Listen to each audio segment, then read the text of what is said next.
At 4:47 in the morning, Daniel Carter knelt alone on the cold concrete floor of Hangar 7.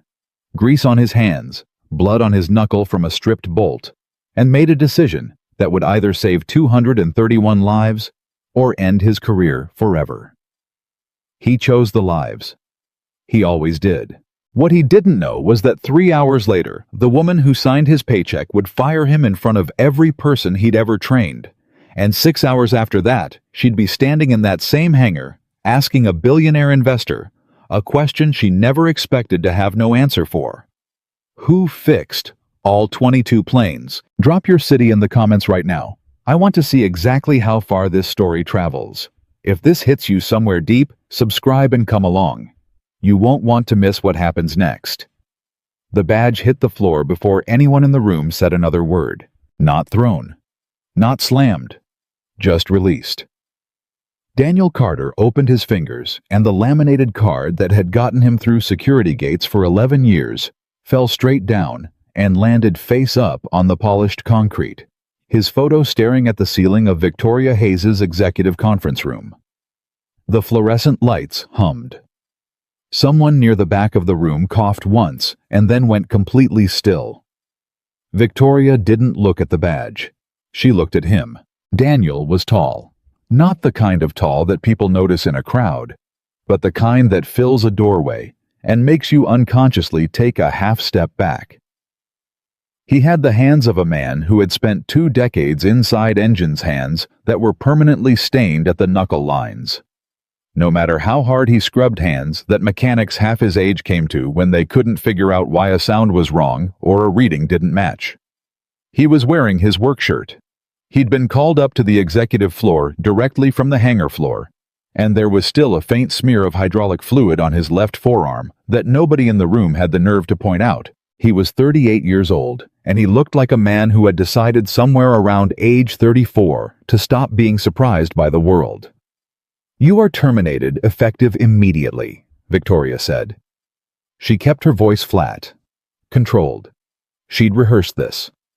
"Your badge will be deactivated. Your locker will be cleared by end of shift, and HR will contact you within 48 hours about final compensation." Daniel said nothing. "Do you have anything to say?" He looked at her for a long moment, not with anger, not with the desperate, scrambling look of a man trying to save his job. Just looked, the way a man looks at something he already knows the ending of. "Yeah," he said. "I do." The room held its breath. Flight 2247 is scheduled for departure at 0745. Left engine nacelle has a hairline fracture on the forward fan case. It's not in the system because the report got kicked back last Thursday and nobody refiled it. Before anyone signs off on that departure, somebody needs to pull the maintenance log for the last 90 days and cross-reference the vibration readings from November forward. He paused. "That's all I've got to say." Victoria stared at him. "That aircraft was inspected and cleared by your department." "It was inspected by my department," Daniel said. "It was cleared by Richard." The name landed differently than other words. A few people looked at the floor. One of the senior mechanics, a big quiet man named Torres who'd been with Everlight for 16 years, looked directly at Richard Cole, who was standing near the window with his arms crossed and an expression so perfectly neutral it could only have been practiced. Richard didn't move, didn't blink. "Richard is the operations director," Victoria said. "His clearances are final." "Yes, ma'am," Daniel said. "They are." And that was it. He didn't argue the point. He didn't explain himself. He bent down, picked up the badge from the floor, and instead of putting it in his pocket, he set it carefully on the edge of the conference table, face up, centered like he was leaving it somewhere it could be found. Then he walked out. Yet, nobody on the executive floor heard the elevator. Nobody heard him in the corridor. But down in Hangar 7, every mechanic on the night shift heard the news within 4 minutes of Daniel walking back through the access door. Not because anyone announced it. Word just moved that way in a hangar. It moved through eye contact and the particular silence that falls when something is badly wrong. Torres got it from Martinez, who got it from Priya at the dispatch desk, who had been listening outside the conference room because she'd been called up to deliver paperwork and then quietly forgotten about. They let him go. Torres said, not as a question. Martinez didn't answer. He just picked up his wrench and went back to work. Except he wasn't working anymore, he was just moving the wrench. Same motion, different mind behind it. Daniel Carter had driven the same truck for 9 years. A 2015 Ford F-150 dark blue with a cracked side mirror that he kept meaning to replace a back seat that permanently smelled like Emma's school backpack, and the strawberry granola bars she ate on the way to class every morning. The heater worked on one side, the radio worked on the other. He'd made peace with both of those things a long time ago. He sat in the truck for 6 minutes before he started the engine. He didn't call anyone. He didn't text. He put both hands on the steering wheel and looked at the gate of Everlight Aviation's main facility. The logo backlit against the still dark morning sky. The word Everlight in a blue that had always struck him as slightly too cheerful, and he thought about Emma. She'd be up by now. She woke up every morning at 6:15 without an alarm, which was a habit she'd developed sometime after her mother died, and Daniel had read somewhere was a sign that a child's nervous system had learned to be alert during sleep.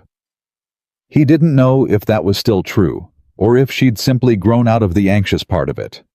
What he knew was that at 6:15 every morning, his 8-year-old daughter got up, washed her face, made her bed actually made. It tucked the corners because he'd showed her how, and she'd taken it seriously, and then came downstairs to wait for him to get home from the night shift so they could eat breakfast together before he drove her to school. That was the deal. That was the whole structure of their days. Him home by 6:30. Scrambled eggs or cereal depending on who was more tired. Her backpack by the door. His coffee going cold while he listened to whatever had happened in 3rd grade the previous day, which was somehow always more complicated than anything that happened in a commercial aviation hangar. He was going to be early today. He started the truck.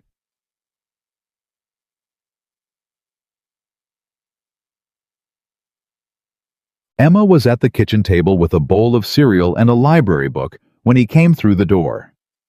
She looked up at him the way she always did, that single, direct, completely unguarded look of a child who has not yet learned to hide what she feels. And then she looked at him a second time, and he knew she'd seen something. "You're early," she said. "Yeah." He hung up his jacket. Had a shorter night. She watched him go to the coffee maker. She watched him fill it. She watched him put the coffee on and then stand there looking at the cabinet above the sink, which was a thing he did when he was thinking. "Daddy." Did something happen? He turned around. Emma was 8, but she had her mother's eyes dark brown, wide-set, deeply attentive in the specific way of people who understand that the most important information is almost never in the words. He'd noticed it first when she was 4, this quality in her. The way she read a room. The way she looked at a person when they were explaining something and somehow knew what they weren't saying. Right now she was looking at him that way. "Some things at work got complicated," he said. "Are you in trouble?" "No, baby, I'm not in trouble." He paused. "I did the right thing. Sometimes that makes other things harder for a while." She considered this with the gravity of someone processing new information. "Did you get fired?" He looked at her for a moment. "Why would you ask that?" "Because you're not wearing your badge." He looked down at his chest, his shirt. The empty clip above his breast pocket, where the badge always sat, the little slot, in the fabric worn soft from years of the same weight. He pulled out a chair and sat down at the table across from her. "Yeah," he said. "Yeah, I did." Emma put her spoon down. "Because you wouldn't sign the paper." He blinked. "What paper?" "The paper for the airplane. You talked about it on the phone with Mr. Torres last week.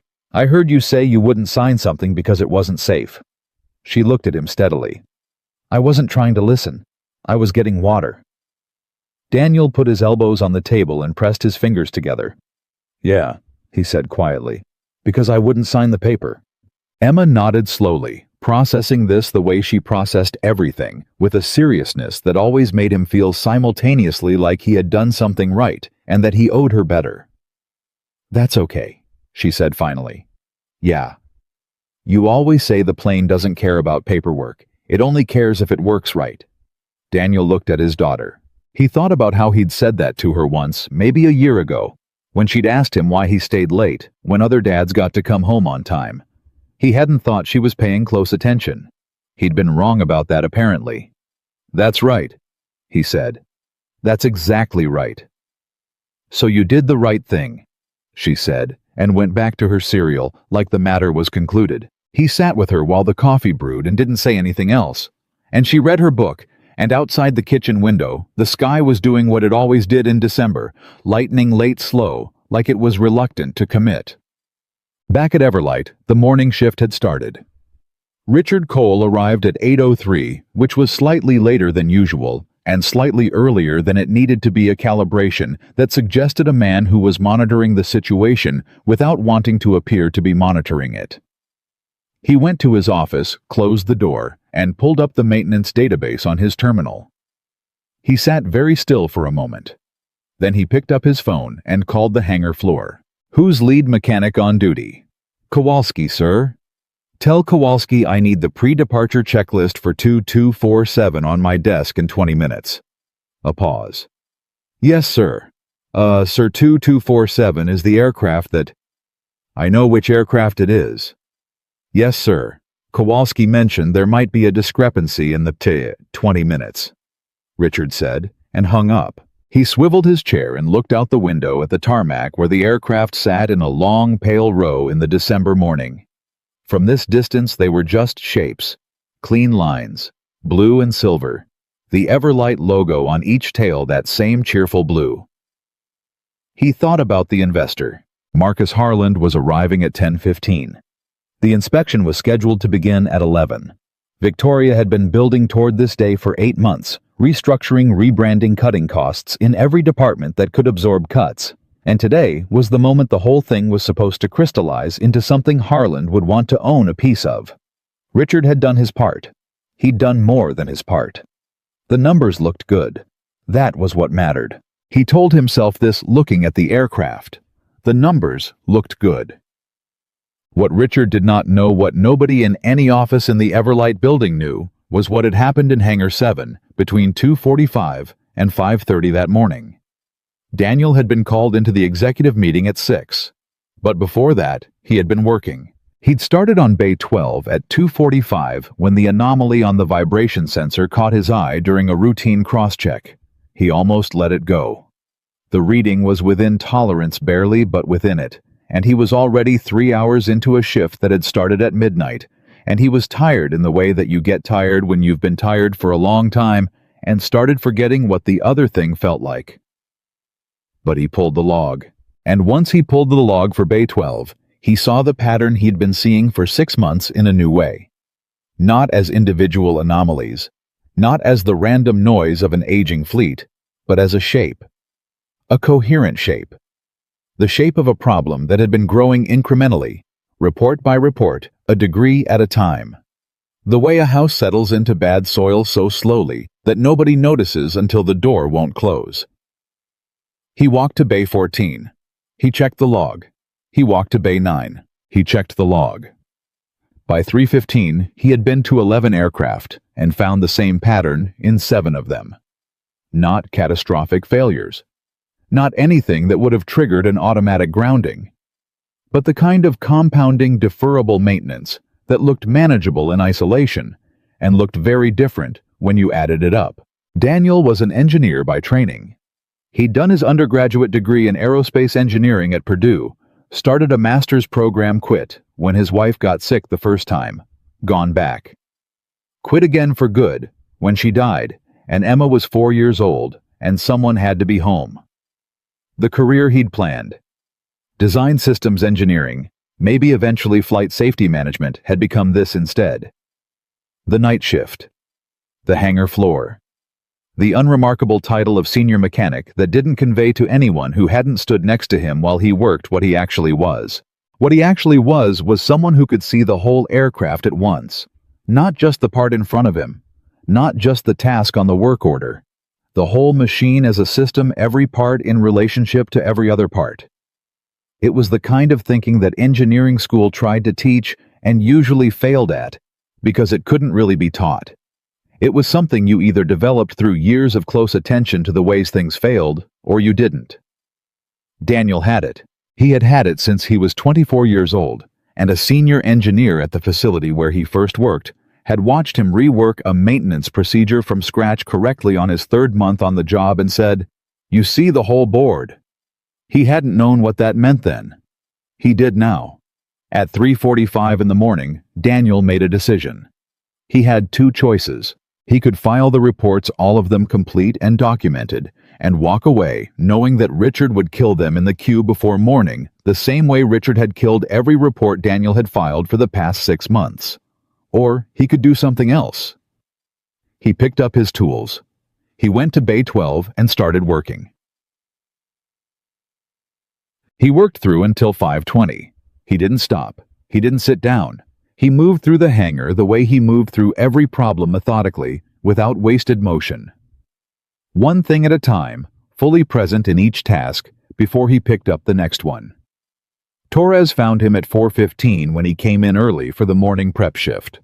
Stopped in the middle of the hangar floor and watched him work in silence for a full 30 seconds before he said anything. "Dan." "Yeah. What are you doing?" "Bay 9's got a cracked fan blade guide on the number 2 compressor. I need the torque wrench from the C shelf." Torres didn't move. "Dan, how long have you been here?" "Since midnight. It's 4:15. I know what time it is." Torres walked to the C shelf, got the torque wrench and brought it back without asking anything else. He set it down where Daniel could reach it and then stood there watching. "You need a hand." Daniel looked at him. "Harlan's inspection is in 7 hours, Torres said quietly. "Those reports you filed got kicked back." "Yeah." Torres was quiet for a moment. "All of them. Every one." Torres absorbed this. He was a big man, quiet in the way that large, competent people sometimes were, the kind of quiet that came not from having nothing to say, but from having learned that most things worth saying were better demonstrated than spoken. He'd been a mechanic for 22 years. He'd worked under 3 different operations directors and 2 different CEOs, and he'd watched the balance between the office and the hangar tilt and retilt more times than he could count. He picked up a work light and moved to the adjacent panel without being asked. "Tell me what you need," he said. By 5 o'clock, 3 more mechanics had come in early, not because anyone called them, not because anyone organized it. Word had moved through the small community of people who worked the night shift at Everlight, the way word always moved in places like this through a text. Here, a quick call there. The specific kind of informal network that forms between people who trust each other, because they have to, because the alternative is working in an environment where nobody watches out for anyone, and none of them had ever wanted to work in that environment. By 5:20, all 22 aircraft had been gone through. Not perfectly. Not in the way that a full, properly scheduled maintenance review would have addressed everything. But every critical issue Daniel had flagged, every system that he had assessed as a departure risk, had been addressed, documented, and correctly repaired. He washed his hands at the utility sink while the others started the shift. He was drying them when his radio cracked, and the message came down from dispatch. "Carter. Executive conference room, 6 o'clock. He knew what it was before he got there. He knew it the way he'd known about the vibration pattern in Bay 12, not because anyone told him, but because he could read the shape of it. He went anyway, because that was what you did. You showed up. At 6:07 in the executive conference room on the 4th floor, Victoria Hayes told Daniel Carter that he was terminated effective immediately. At 6:14, Daniel walked out of the building. At 6:15, his daughter woke up, washed her face, made her bed, and came downstairs to wait for him. At 10:15, Marcus Harlan's car pulled through the Everlight security gate. At 11:03, the inspection of the fleet began. At 11:47, the lead inspector, a 26-year veteran of the FAA named Gerald Washington, who had seen the inside of more commercial aircraft than most pilots, stopped in the middle of Hangar 7, looked at his clipboard, looked at the aircraft, and looked at his clipboard again. "Something's wrong," he said. The Everlight executive who had been assigned to escort the inspection team felt his stomach drop. "I'm sorry. These aircraft," Washington said slowly. "These are not the aircraft I expected to find. Is there a problem?" Washington looked at him with the measured patience of a man who has spent his career translating between the language of people who work on aircraft and people who own them. "The problem," he said carefully, "is that there is no problem." A long pause. "I don't follow.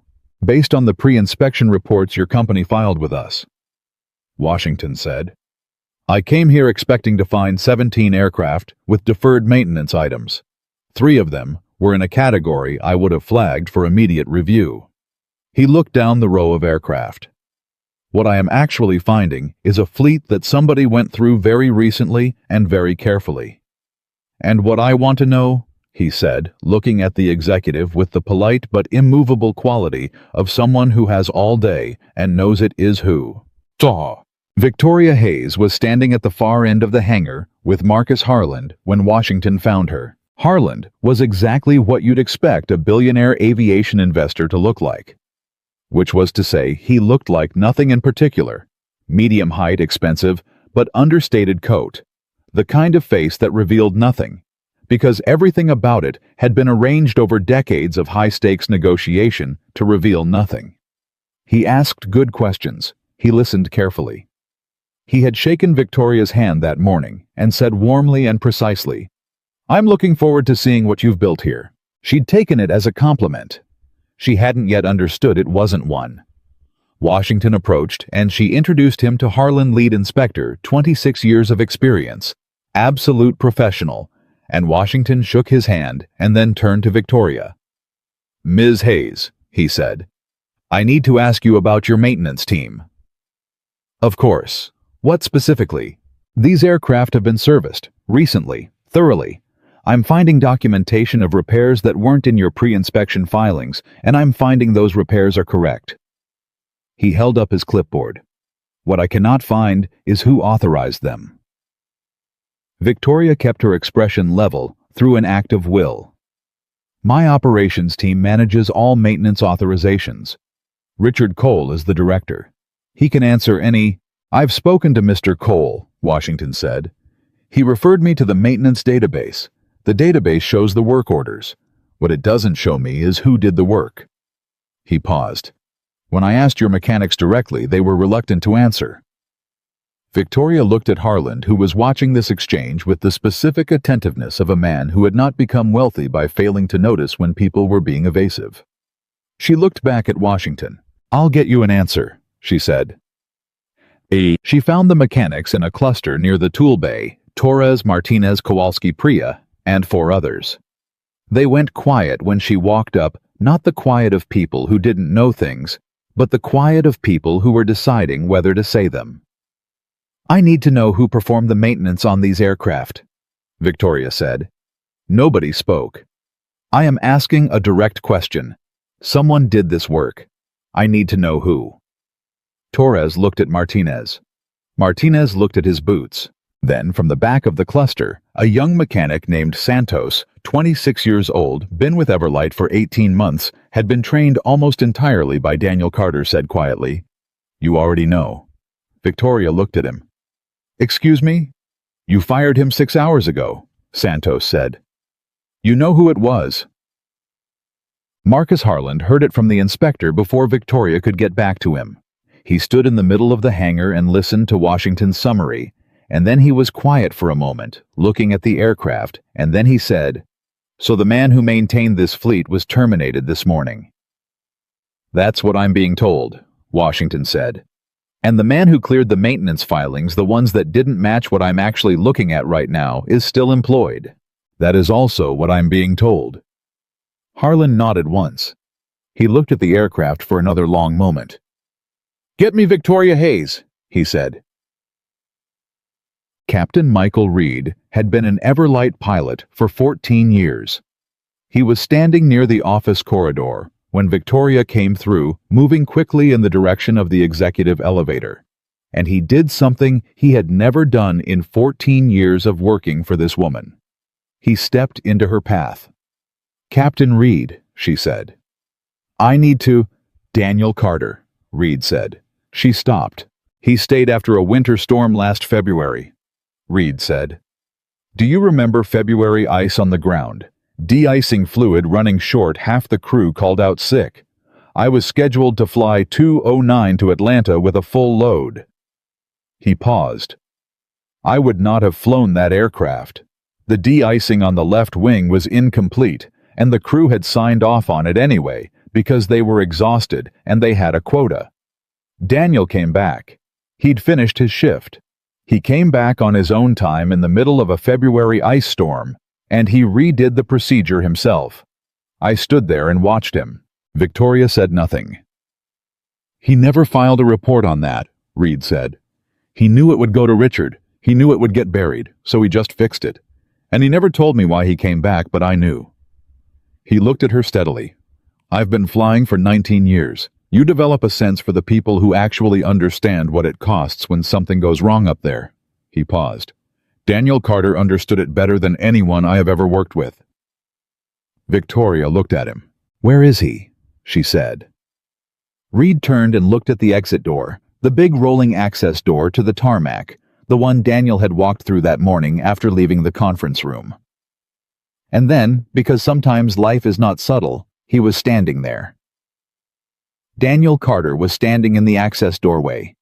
He had his truck keys in his hand. He had clearly not intended to come back. He had come back anyway. Because Bay 14 still had a write-up he hadn't completed, and he'd thought about it the whole drive home, and he'd sat in his truck in front of his house for a moment, and then turned around. He'd told himself he would leave the paperwork at the desk and go. He was no longer an employee. He could still leave the paperwork.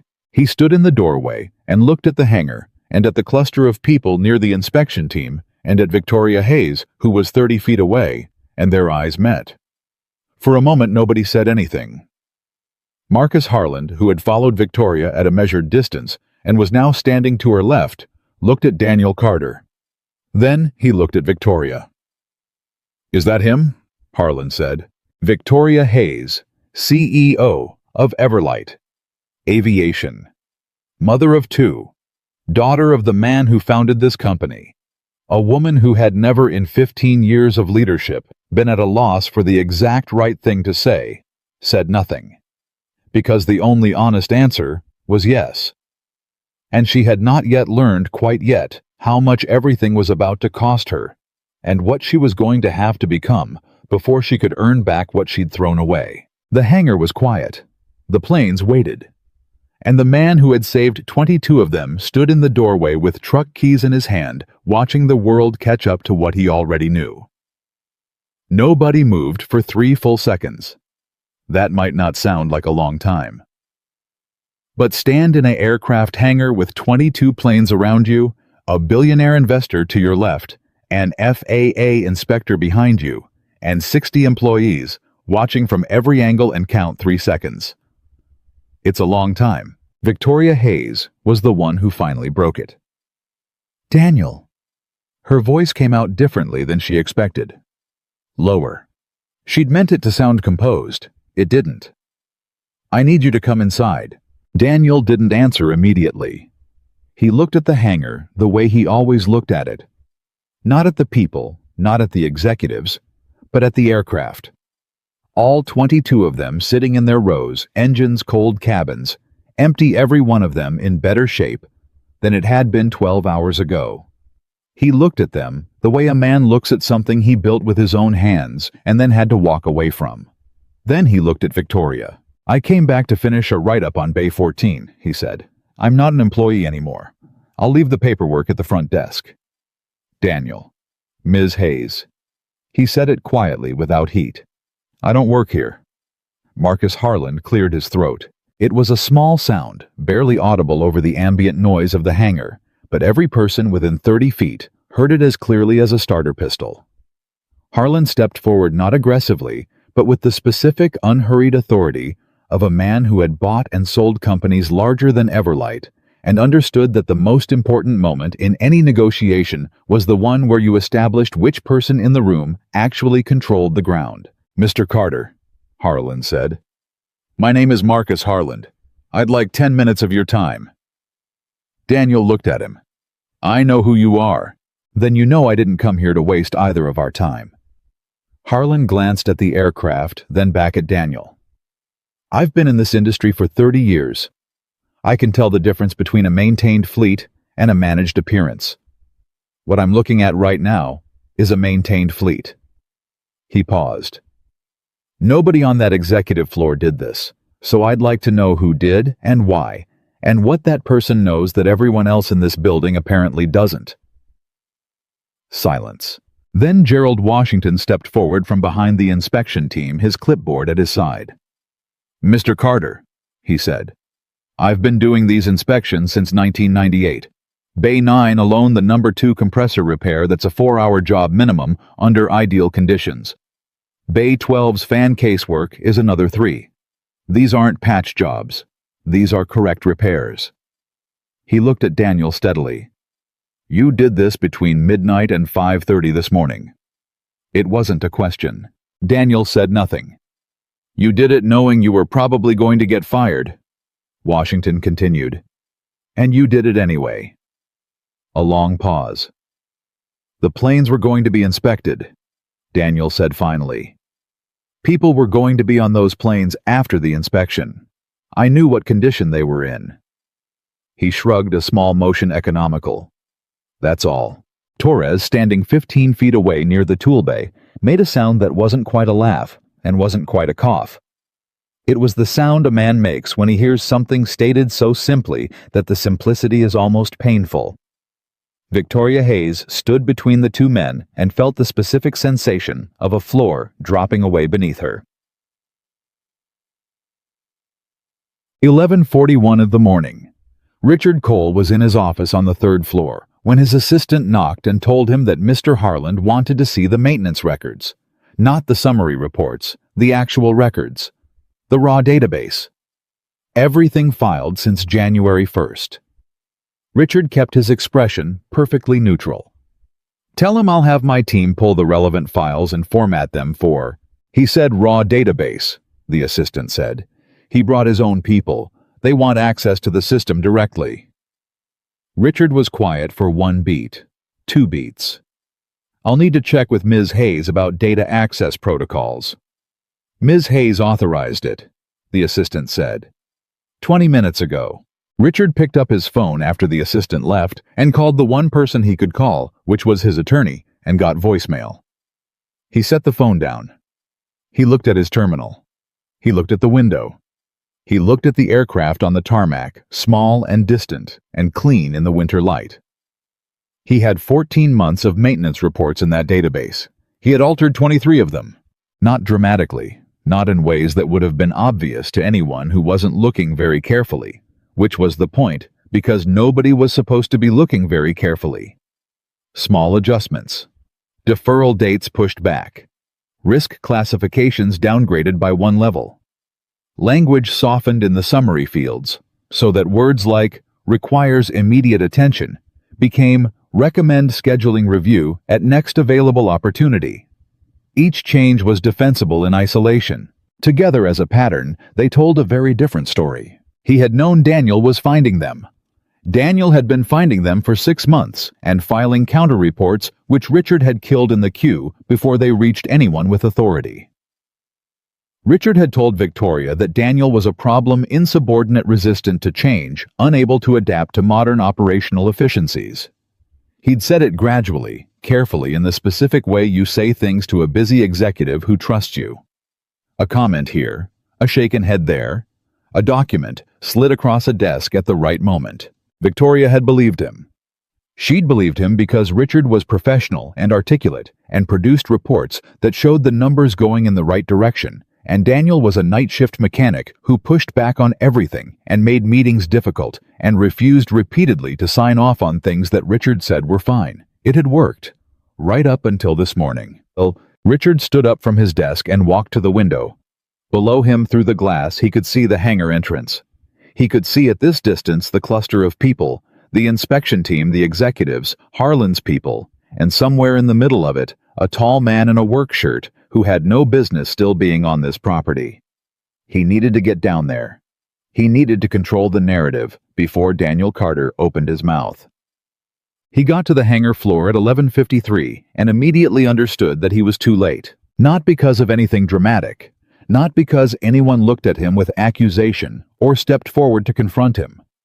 He was too late because of the way people were standing, because of the specific geometry of the cluster around Daniel Carter, the inspector, Harlan Torres, Captain Reed, and half a dozen mechanics forming a loose circle, and Daniel in the middle of it, talking in the quiet, measured way he always talked, and every person in that circle listening with the complete attention of people who understood that what they were hearing was important. Richard inserted himself into the perimeter. "Daniel?" he said easily, using the first name the way he always used it, a small, calculated signal of authority. "I didn't expect to see you back here." The circle went quiet. Daniel looked at him. "Richard," he said. That was all. Just the name. But the way he said it, not angry, not challenging. Just clear, made two of the mechanics look down, and Gerald Washington look up, and Marcus Harland turn his head slightly. "I think there may have been some confusion this morning," Richard said, pitching his voice toward Harland. "Personnel decisions are sometimes made quickly in high-pressure environments, and—" "Richard." Daniel said it the same way he'd said it the first time. Same tone, same quiet. "Don't." Richard stopped. "I have the emails," Daniel said. The hangar got very still. "I have the emails from March when you kicked back the compressor report on 2247 and told maintenance to refile it under routine.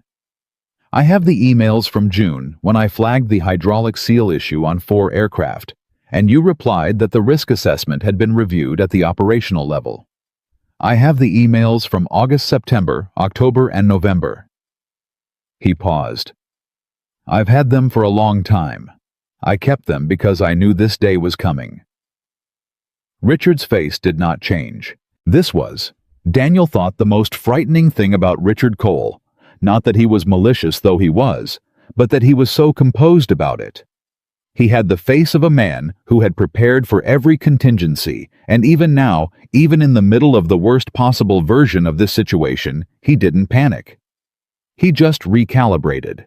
"Emails can be misinterpreted," Richard said, pivoting smoothly toward Harland, his voice taking on a reasonable, slightly weary tone of a man managing someone else's overreaction. "Daniel has had a difficult morning. He's been let go after a long tenure and he's—" "I'd like to see them," Harland said. Richard paused. "I'm sorry?" "The emails," Harland said. "I'd like to see them." A beat. "Those are internal communications that would normally go through our legal—" "Mr. Cole." Harland's voice didn't rise. It didn't need to. "I am considering investing a significant amount of money in this company. I am standing in your hangar looking at maintenance records that don't match your pre-inspection filings. Talking to an inspector who tells me the fleet your CEO certified this morning was actually fixed overnight by a man you fired 6 hours ago." He looked at Richard with the patient, absolute attention of a man who has never once in his adult life been confused about who held the power in a room. "I don't care about your legal protocols. I care about understanding what I'm actually looking at here." 12:07 in the afternoon. Victoria's assistant found her alone in the small conference room off the main corridor, the one with the long table and the whiteboard that still had last quarter's projections on it from a meeting 3 weeks ago. Victoria was standing at the window. She wasn't on the phone. She wasn't looking at her laptop. She was just standing. "Ms. Hayes?" The assistant, a young woman named Grace, who had worked for Victoria for 2 years and had never once seen her stand idle in a room, stopped in the doorway. "Mr. Harland's team is requesting access to the extended maintenance logs. He's trying to delay the database access." Victoria said nothing. "Ms. Hayes, do you want me to authorize it or not?" Victoria turned from the window.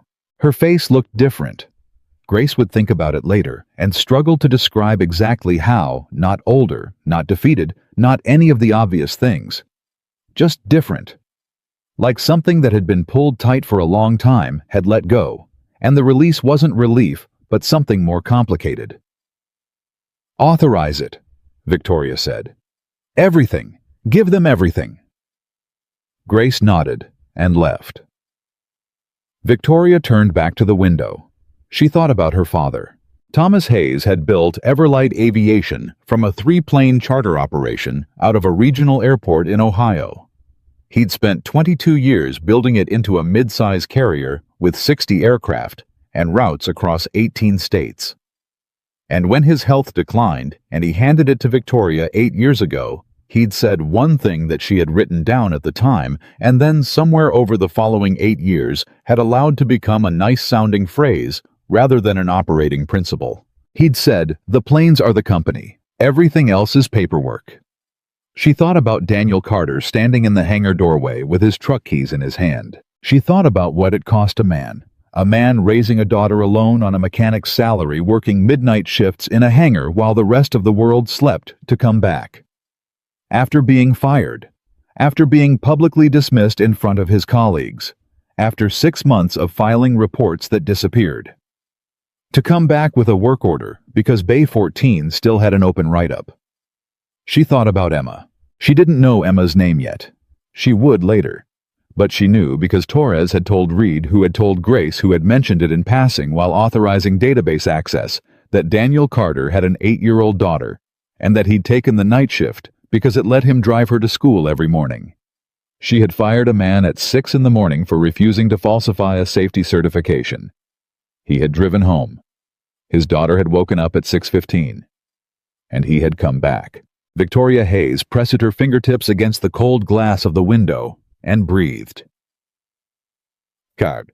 12:22 in the afternoon. Harlan's people were in the database. The lead analyst was a woman named Sandra Chen, who worked exclusively for Harlan's investment group and whose specific function in every acquisition evaluation Harlan undertook was to find the thing that the target company didn't want her to find.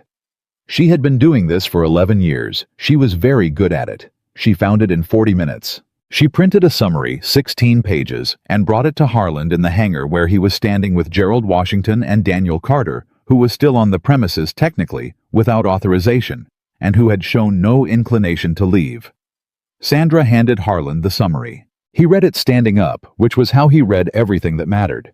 He turned the pages without expression. When he finished, he handed it to Washington, who read it with the same silence, and then handed it back. "How many incidents?" Harlan said to Sandra. "Deferred items that met the threshold for mandatory reporting 41. 17 of them were in a risk category that should have triggered an operational review. 6 were in the category that—" She paused, choosing her words with the care of a professional who understood exactly what she was saying. 6 should have grounded aircraft immediately. Harlan nodded. He looked at Daniel. "Were you aware of the 6, eh?" "I filed reports on 4 of them," Daniel said. "The other 2 I found last week. Those are 2 of the aircraft I worked on between midnight and this morning." Harlan absorbed this. "Why didn't you go to the FAA directly?" "I was going to," Daniel said. "After the inspection. I wanted to give the company the chance to address it first." He paused. "I believe in giving people a chance." Washington made a sound. It was a short, quiet sound, barely audible, but it conveyed very precisely what he thought about the situation. "Mr. Carter," Washington said, "I've been doing this for 26 years, and I want to be very clear with you what you did between midnight and 5:30 this morning in terms of the quality and scope of the work and the conditions under which you did it. That is not normal. That is not what most people would do." Daniel looked at him. "I wasn't doing it to be extraordinary," he said. "I was doing it because tomorrow morning a family in seat 14C is going to take off on one of those planes, and they're going to assume somebody took care of it." He paused. "I am somebody." Washington nodded slowly. Harlan looked at the aircraft for a long moment. Then he said quietly, "Where is Richard Cole?" Richard was in his office at 12:31 when Victoria knocked and came in without waiting for an answer, which had never happened before in the 3 years he had reported to her. She closed the door. She didn't sit.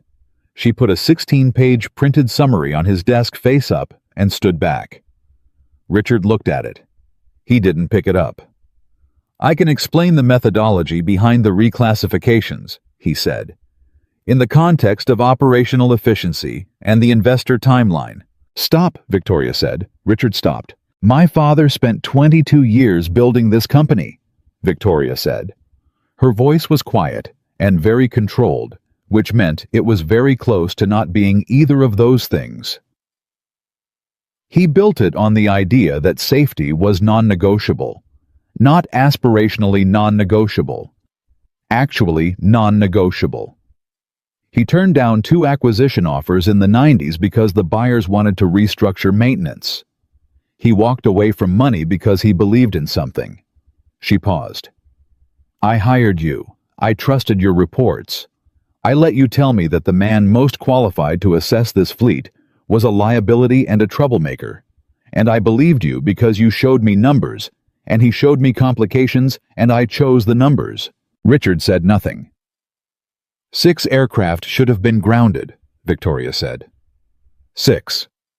People would have been on those aircraft. People with... Her voice caught slightly. Just slightly. She controlled it. People with children waiting for them. The probability of an incident. Don't, she said. Silence. You're suspended, she said. Pending a full investigation which I am authorizing right now with full cooperation, including database access, all communications, and this. She picked up the summary from the desk. HR will reach you by end of business. She walked to the door. Victoria. Richard's voice had changed slightly, just slightly. The composure was still there, but underneath it for the first time, something else. I did what I did to save this company.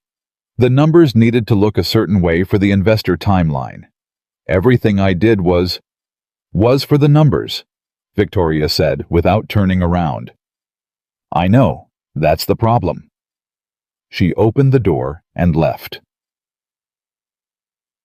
1:14 in the afternoon.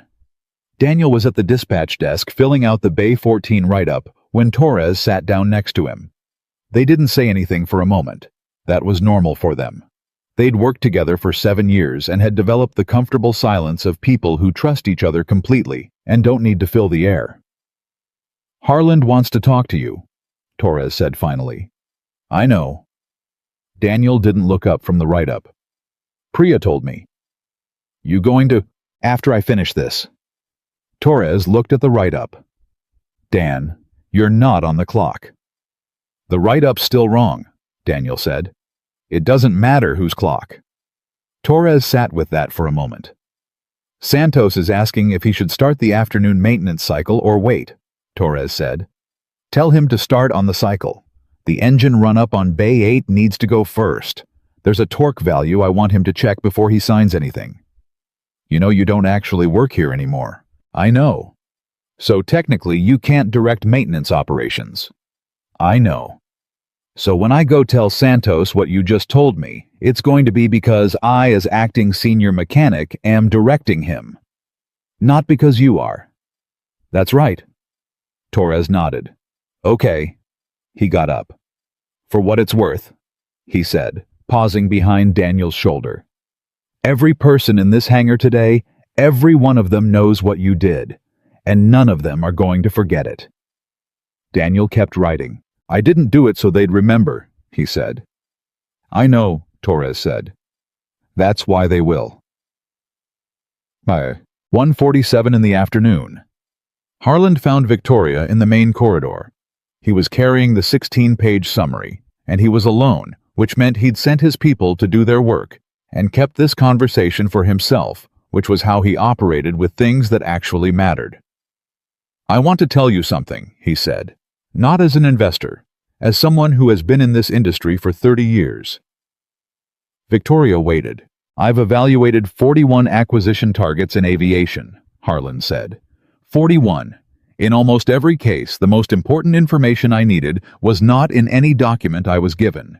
It was with the people who worked closest to the aircraft. He looked at her steadily. In almost every case, those people had been trying to tell someone above them for months before I arrived. And in almost every case, nobody had listened.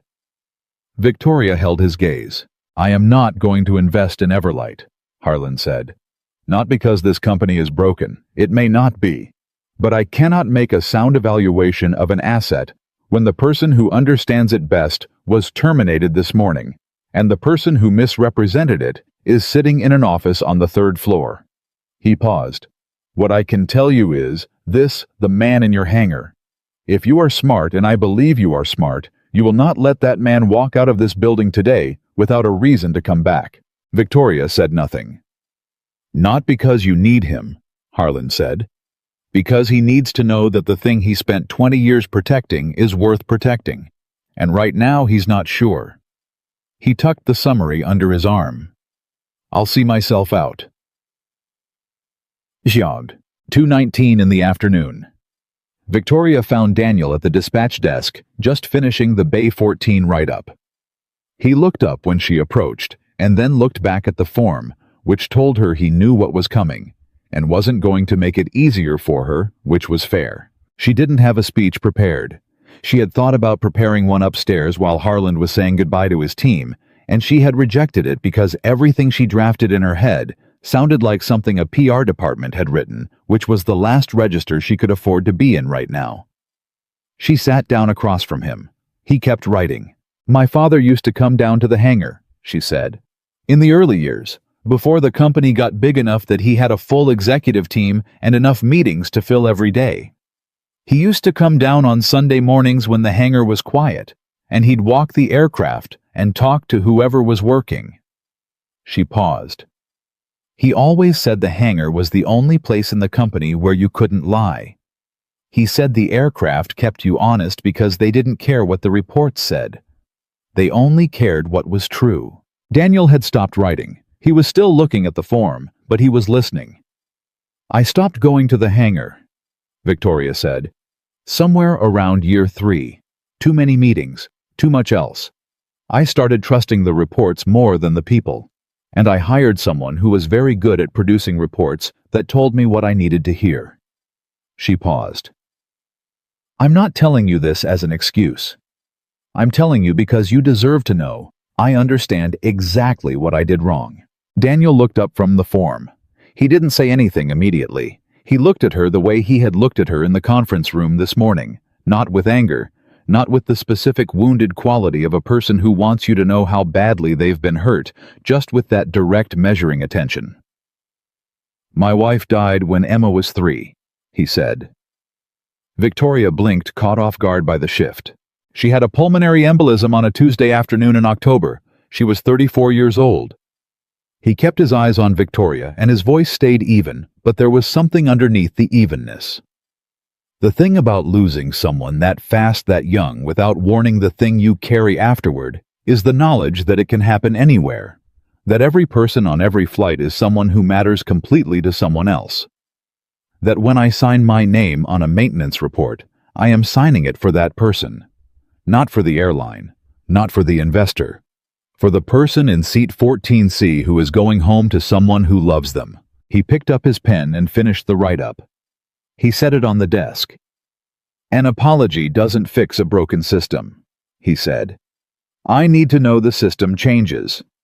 What do you need? He told her. Every safety report goes to an independent department, not through operations, not through Richard's replacement, but directly to an independent safety office with its own reporting chain. Every mechanic has the right to halt operations without fear of retaliation. Every employee at every level has a protected channel to report concerns without their report going through the person they're reporting. And a third-party audit of every maintenance record for the past 18 months. Victoria listened to all of it. Yes, she said when he was done. He looked at her. That's it. Just yes. All of it. Everything you said. She held his gaze. I'm also calling the FAA this afternoon and giving them full access. Voluntary disclosure. No delays. He watched her for a long moment. You're going to take a significant hit for that, he said. I know. Fines. Regulatory attention. The investor is already gone. Your board is going to... I know, she said again. But you know what my father said about the hangar keeping you honest? She glanced at the aircraft beyond the glass. I think that might apply to other things too. Daniel looked at the write-up sitting on the desk between them. 11 years of night shifts, 6 months of suppressed reports, a daughter who noticed he wasn't wearing his badge. I'll come back, he said, on one condition. Name it. I want a seat in every maintenance review meeting, not a report forwarded after the fact, an actual seat. Victoria put out her hand. He shook it. The handshake lasted exactly as long as it needed to, which was a moment longer than most handshakes, because both of them understood that what they were agreeing to was not an employment arrangement, but something more complicated, a new way of running a company built on the belief that the people closest to the aircraft might have something worth hearing. Jogged. 2:53 in the afternoon. Torres found Santos refueling Bay 8 and told him the afternoon maintenance cycle was proceeding as directed. Santos looked at him. Is Carter coming back? Ask him yourself, Torres said. He's at the dispatch desk. Santos set down the fuel nozzle and walked to the dispatch desk and stood there for a moment looking at Daniel, who looked back at him. Are you coming back? Santos asked. As of an hour ago, Daniel said. Santos was 26 years old and had been working in aviation for 18 months, and Daniel Carter had trained him from his first week, had taught him how to read vibration signatures, how to cross-reference maintenance logs, how to look at an aircraft as a system rather than a list of parts. He had taught him on a cold February morning to always check the de-icing a second time on the left wing when the temperature was below 28, because the sensor ran slightly warm in that range, and the automatic system would clear it before it was done. Santos put his hand out. Daniel shook it. Good, Santos said. Bay 8's torque reading on the number 3 mount is at the bottom of tolerance. Thought you'd want to know. I know, Daniel said. That's why I flagged it. Santos went back to Bay 8. Daniel picked up his truck keys from the dispatch desk, where he'd set them 6 hours ago, looked at them for a moment, and put them in his pocket. He had one more thing to do. He walked to the parts bay, pulled his personal toolkit from the cabinet where it lived, the one he'd bought himself 15 years ago, the one with his initials scratched into the handle of the torque wrench, and carried it back to the maintenance floor. He set it down at his station, and he went back to work. 4:31 in the afternoon. Daniel called Emma from the break room. She picked up on the second ring, which meant she was already home from school and had seen his number and grabbed the phone fast, which was the thing she did when she'd been thinking about him. Dad? Hey, baby. Are you okay? Yeah. He leaned against the break room counter. Through the small window above the sink, he could see the edge of the tarmac. One plane's tail in the frame, the late afternoon light going gold across the silver skin. I'm okay. Listen, I'm going to be a little late tonight. Can you start on your homework? Did you get your job back? He paused. Yeah, I did. Good. She was quiet for a moment. Did they apologize? The boss did. Was it a real apology, or a say sorry so you'll stop being upset apology? Daniel closed his eyes briefly. 8 years old. His daughter was 8 years old. The real kind, he said. I think. Okay. She accepted this. There's leftover pasta in the fridge. I already ate. Good. Thank you for Dad. Yeah. You know how you always say the plane doesn't care about paperwork? Yeah. I think people should be more like planes, she said. I think people should only care if things work right. He stood in the break room of Everlight Aviation, holding his phone in the last gold light of a December afternoon. Me too, baby, he said. Me too. 3 days after the inspection, the snow came. Not a storm, just the quiet kind that settled overnight and made everything look clean before anyone had a chance to remember it wasn't.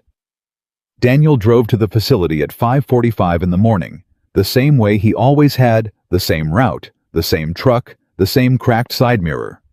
Except this time, when he badged through the gate, the guard on duty, a man named Hector, who had been working that post for 9 years, looked up and said, "Good morning, Mr. Carter." And there was something in the way he said it that made it different from the way he'd said it on every other morning. Daniel nodded and drove through and didn't make anything of it because making something of things like that was not how he was built. What he didn't know, driving in on that Thursday morning, was that in approximately 4 hours, his name was going to be spoken in front of Everlight's full board of directors for the first time in 11 years of his employment, and that what was said about him was going to determine not just his future, but the future of every person who worked in that hangar. What he also didn't know was that Richard Cole had spent the previous 72 hours making phone calls. Richard was suspended, not terminated. That distinction mattered to Richard in a way it might not have mattered to a different kind of person. A different kind of person might have gone home, absorbed the blow, and started looking for the next position. Richard Cole did not operate that way. Richard Cole had spent 20 years building a specific kind of influence, the kind that lives in favors owed and information held.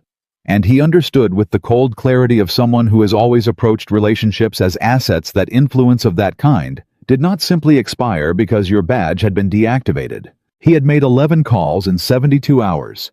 3 of them were to board members. He knew things about this board that Victoria didn't know he knew. He'd been in rooms with these people. He'd been the one on 3 separate occasions who had prepared the numbers that made a difficult quarterly report look manageable. People remembered things like that.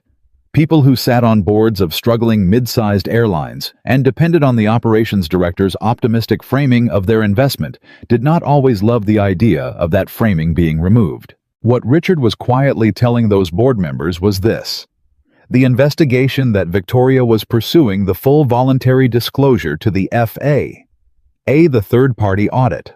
All of it was going to create significant regulatory exposure, significant financial cost, and significant reputational damage to the company and everyone associated with it.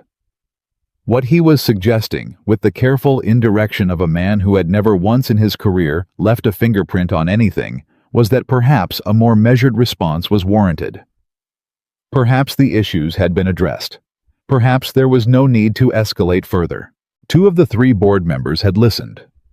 Victoria found out at 8:47 in the morning, 40 minutes before the board meeting, when Grace brought her a printed summary of the call logs from the board member communication system, which Grace had been monitoring because Grace was 27 years old and had an instinct for when something was happening sideways. Victoria read the summary standing in the corridor outside the boardroom. She read it twice. Then she folded it, put it in her jacket pocket, and walked into the boardroom and took her seat. Daniel Carter was in the hangar checking the Bay 8 torque mount when his phone buzzed at 8:51. It was Torres. "Board meeting's in 9 minutes, Torres said. "I know. She's going in alone." "I know." "Dan." A pause. "Richard called at least 2 of them. Henderson for sure. Probably Walsh." Daniel looked at the torque mount. The reading was still at the bottom of tolerance. He'd been watching it for 3 days. It hadn't moved in the wrong direction. He was going to keep watching it. "She knows," he said. "How do you know she knows?" "Because Grace is watching the comm logs. I told her to." A longer pause. "When did you tell Grace to do that?" "Tuesday."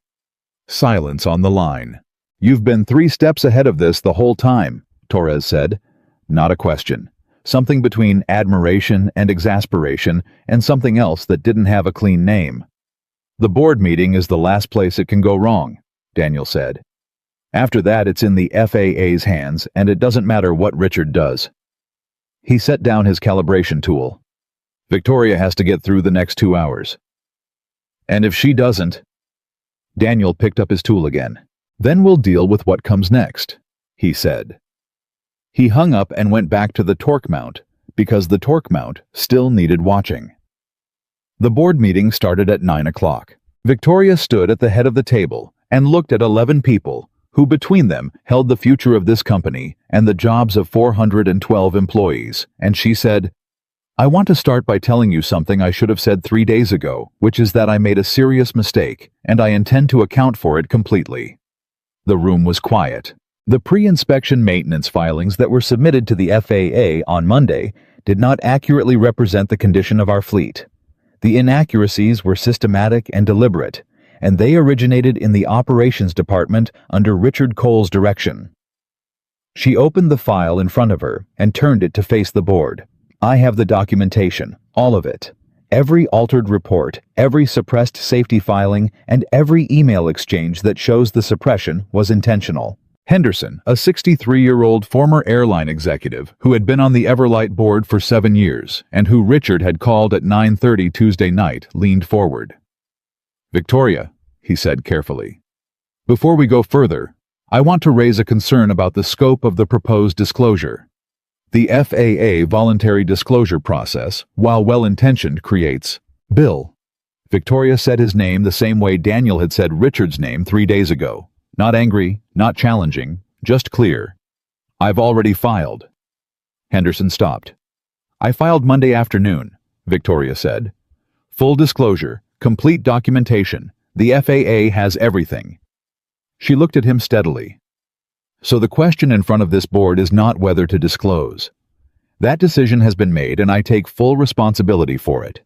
The question is how we move forward from here." Walsh, who was 58 and had been on the board for 4 years, and who Richard had also called, said, "You filed without board authorization for an action of this magnitude." "Yes," Victoria said. "I did."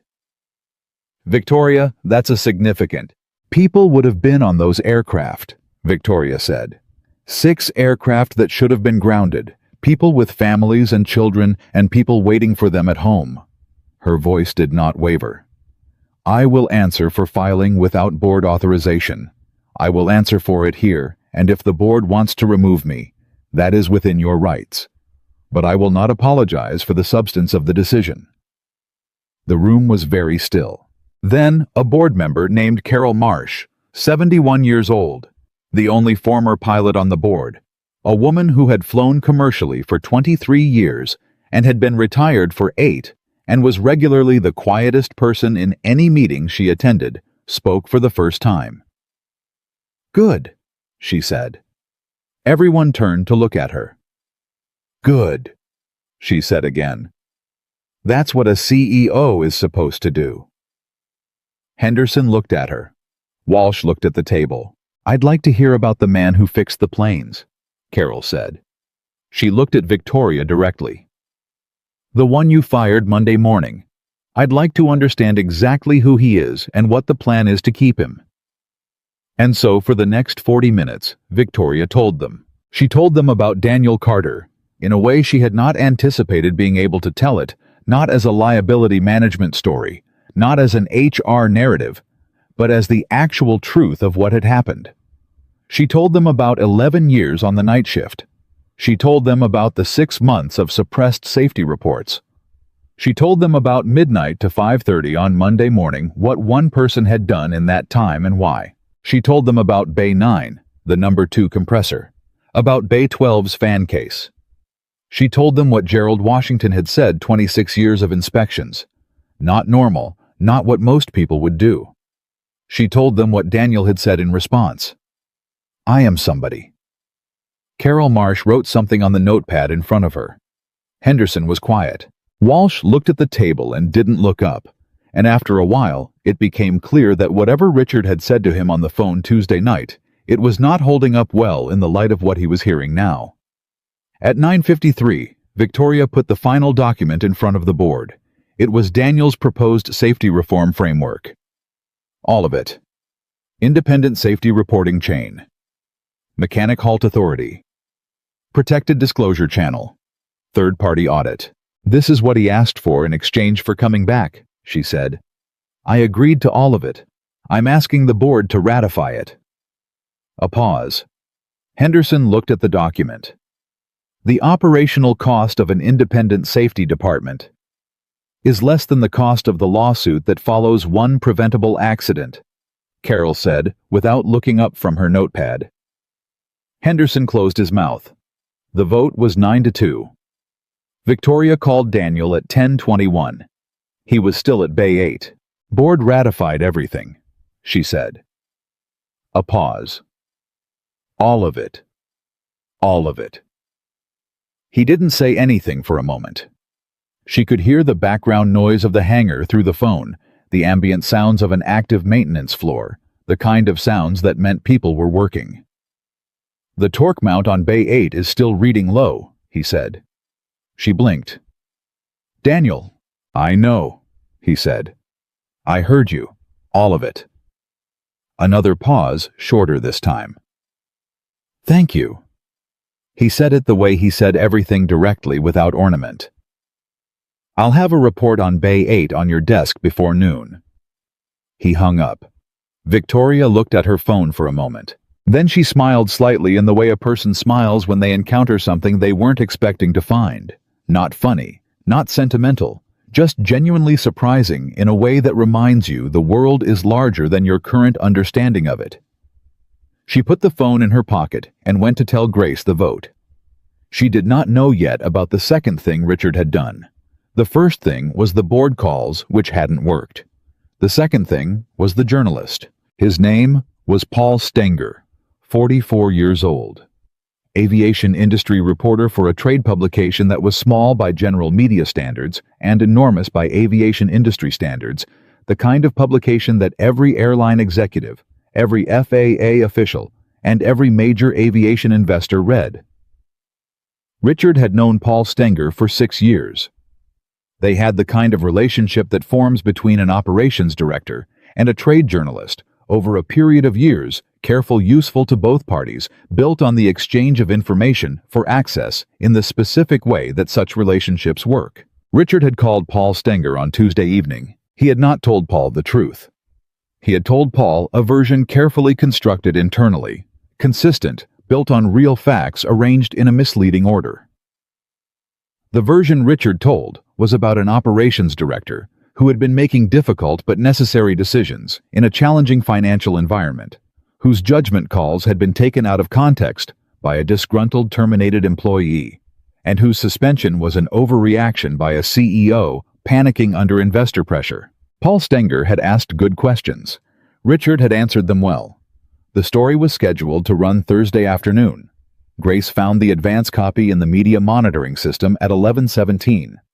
She printed it and brought it to Victoria without saying anything, which was how Grace delivered bad news efficiently, and without editorializing, because in her experience, the editorializing never helped and usually made the recipient feel worse about the delivery than the news. Victoria read it standing in the corridor again. This time she didn't fold it and put it in her pocket. She went to the hangar. Daniel was at his station writing the Bay 8 report when she came through the access door and walked directly to him and set the printed article on the workbench beside his tools. He looked at it. He read it without picking it up, leaning forward slightly, going through it once, and then going back to 2 specific paragraphs and reading them again. Then he straightened up.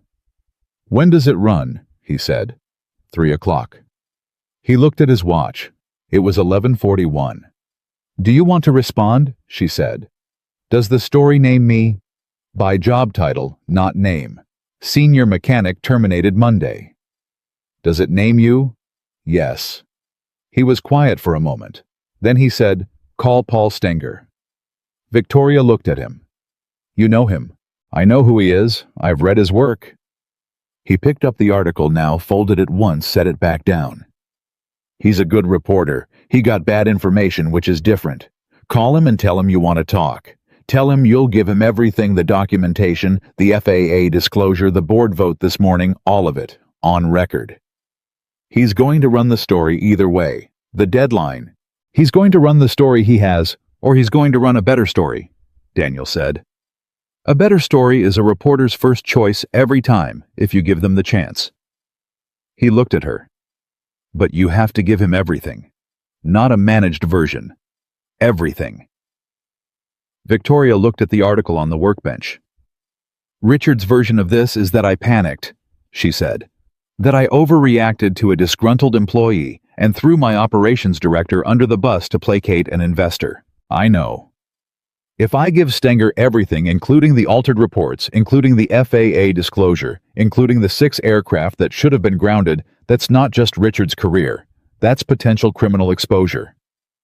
"I know," Daniel said again. She looked at him. "That doesn't bother you," she said. "You worked with him for 3 years. Daniel thought about the compressor report from March that had come back to him, marked for refiling. He thought about the hydraulic seal report from June, with Richard's note at the bottom. He thought about the family in Seat 14C, who had no idea that the aircraft they trusted had been managed for appearance rather than function. "Call Stenger," he said. She made the call from the break room at 11:58. Paul Stenger picked up on the second ring. Victoria introduced herself, said she'd seen the advance, said she wanted to talk before the deadline. There was a pause on Stenger's end, the pause of a reporter recalibrating, which has a specific quality, a kind of alert attention that you can feel through a phone, and then Stenger said, "How much time do you need?" "Give me 30 minutes, she said. "And I'll give you a better story." Define better. "I'll give you documentation of 23 altered maintenance reports, voluntary FAA disclosure filed. Monday, a board vote this morning ratifying a complete safety reform overhaul and an on-record interview about what happens when an airline prioritizes appearances over airworthiness." She paused. "And I'll give you access to the mechanic who identified the problems and fixed them alone starting at midnight, because he knew people were going to be on those aircraft." A longer pause. "That's a significantly different story," Stenger said. "Yes," Victoria said.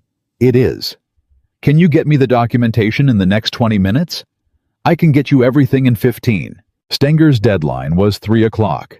He rewrote the story in 90 minutes, which was the fastest rewrite of his career, and which he would later describe to a colleague as one of the clearest cases he'd ever encountered of a situation where the real story was directly underneath the fake one, visible the moment someone opened the door. The story ran at 3:07. It ran under the headline, "Everlight Aviation, CEO, reverses course, discloses maintenance failures. Single mechanic's overnight work may have prevented multiple incidents." Daniel read it on his phone at 3:20, standing at the utility sink washing his hands at the end of his shift. He read it once. He put his phone away. Torres came in while he was drying his hands. "You see the story?" "Yeah." "You're in it." "I know. He didn't use my name. He described you pretty specifically. Single father, night shift, aerospace engineering background. People who know you will know." Daniel tossed the paper towel. "People who know me already know." "The comment section is..." "I don't read comment sections." Torres leaned against the doorframe. "Dan." He said it the way he said things when the thing he was saying mattered. "You know what you did right? Not just the planes. The whole thing. The reports keeping the emails telling Grace to watch the comm logs telling Victoria to call Stenger. You saw the whole board." Daniel picked up his jacket. "The planes needed to be fixed," he said. "The system that was hiding the problems needed to be exposed, and the person who was trying to rewrite the story needed to not succeed." He shrugged. "That was the whole board." Torres was quiet for a moment. "Emma's going to be proud of you," he said. Daniel stopped in the doorway. He thought about his daughter at the kitchen table that morning, eating her cereal, reading her library book, with the complete absorption of a child who trusts that the world is being taken care of by the adults around her.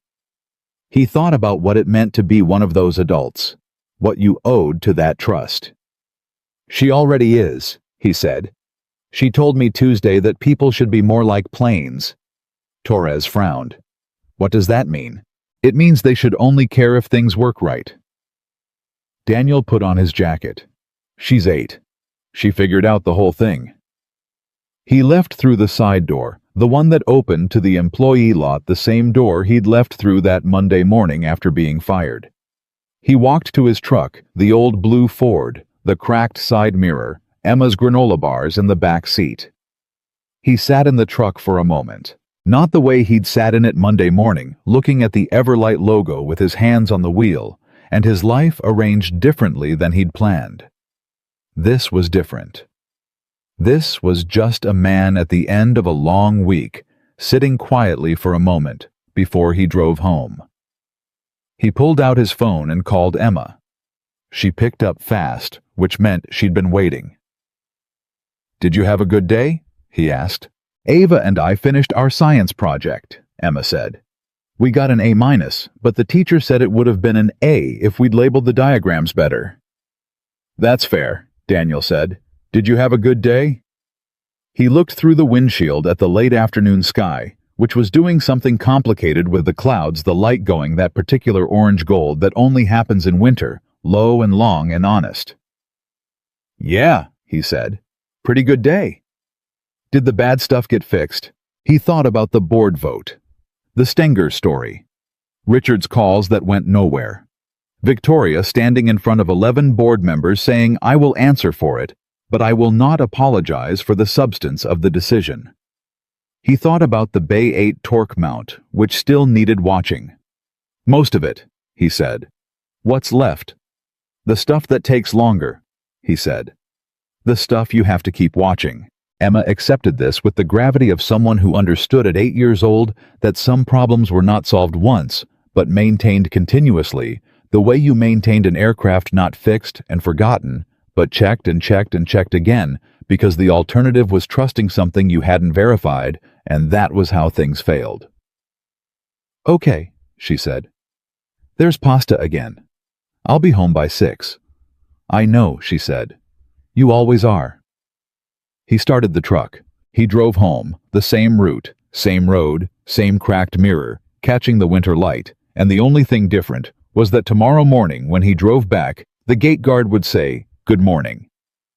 With that particular quality again, and he would nod and drive through and go to work, and the planes would be there waiting, and they would need what they had always needed from him, which was not heroics and not sacrifice, and not any kind of extraordinary gesture. They needed someone to pay attention. He had always been that person. He always would be. The FAA arrived on a Monday. Not the inspector, not Gerald Washington, who had already done his job and filed his report, and who had told Daniel privately in the parking lot on the afternoon of the inspection that he had never in 26 years written a report that gave him as much satisfaction as the one he was about to write. This was different. This was the Enforcement Division, which was a different branch with different authority and different questions, and they came with 3 people instead of 1, and they asked for a conference room, and they stayed for 6 hours. Daniel knew they were coming. He'd known since the voluntary disclosure was filed. He'd told Victoria they were coming, and he'd told her what to expect, and he'd told her the most important thing, which was, answer every question completely, and do not try to manage the answers. He'd said it the way he said everything important once directly and without repetition. Victoria had nodded. She had done exactly that. What Daniel had not anticipated was that the FAA enforcement team would ask to speak with him directly. The request came at 2:14 in the afternoon, delivered by Grace, who knocked on the frame of his open office door. He had an office now, a small one off the maintenance corridor that had previously been used for storage, which he had cleaned out himself on his first morning back, and furnished with a desk, a chair, and a whiteboard, and said, The FAA team is asking if you're available. Daniel looked up from the maintenance schedule he was reviewing. Did they say what specifically?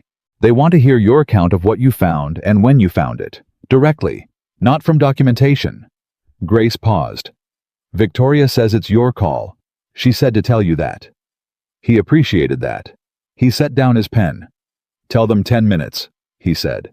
He spent those 10 minutes in the break room drinking coffee he didn't particularly want and thinking about the shape of what was about to happen.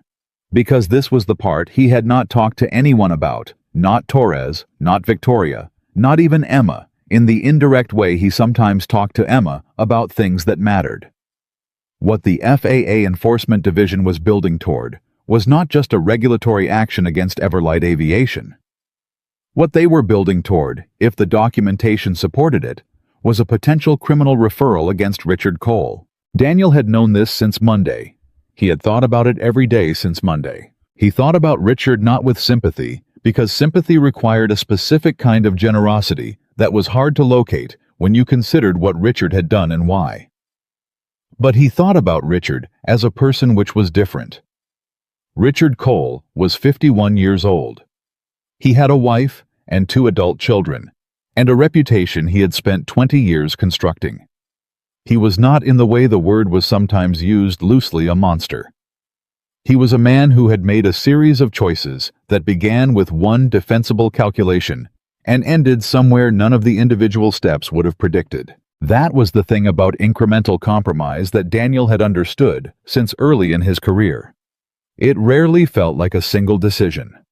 It felt like a series of small adjustments, each one survivable, each one made in the specific pressure of a specific moment.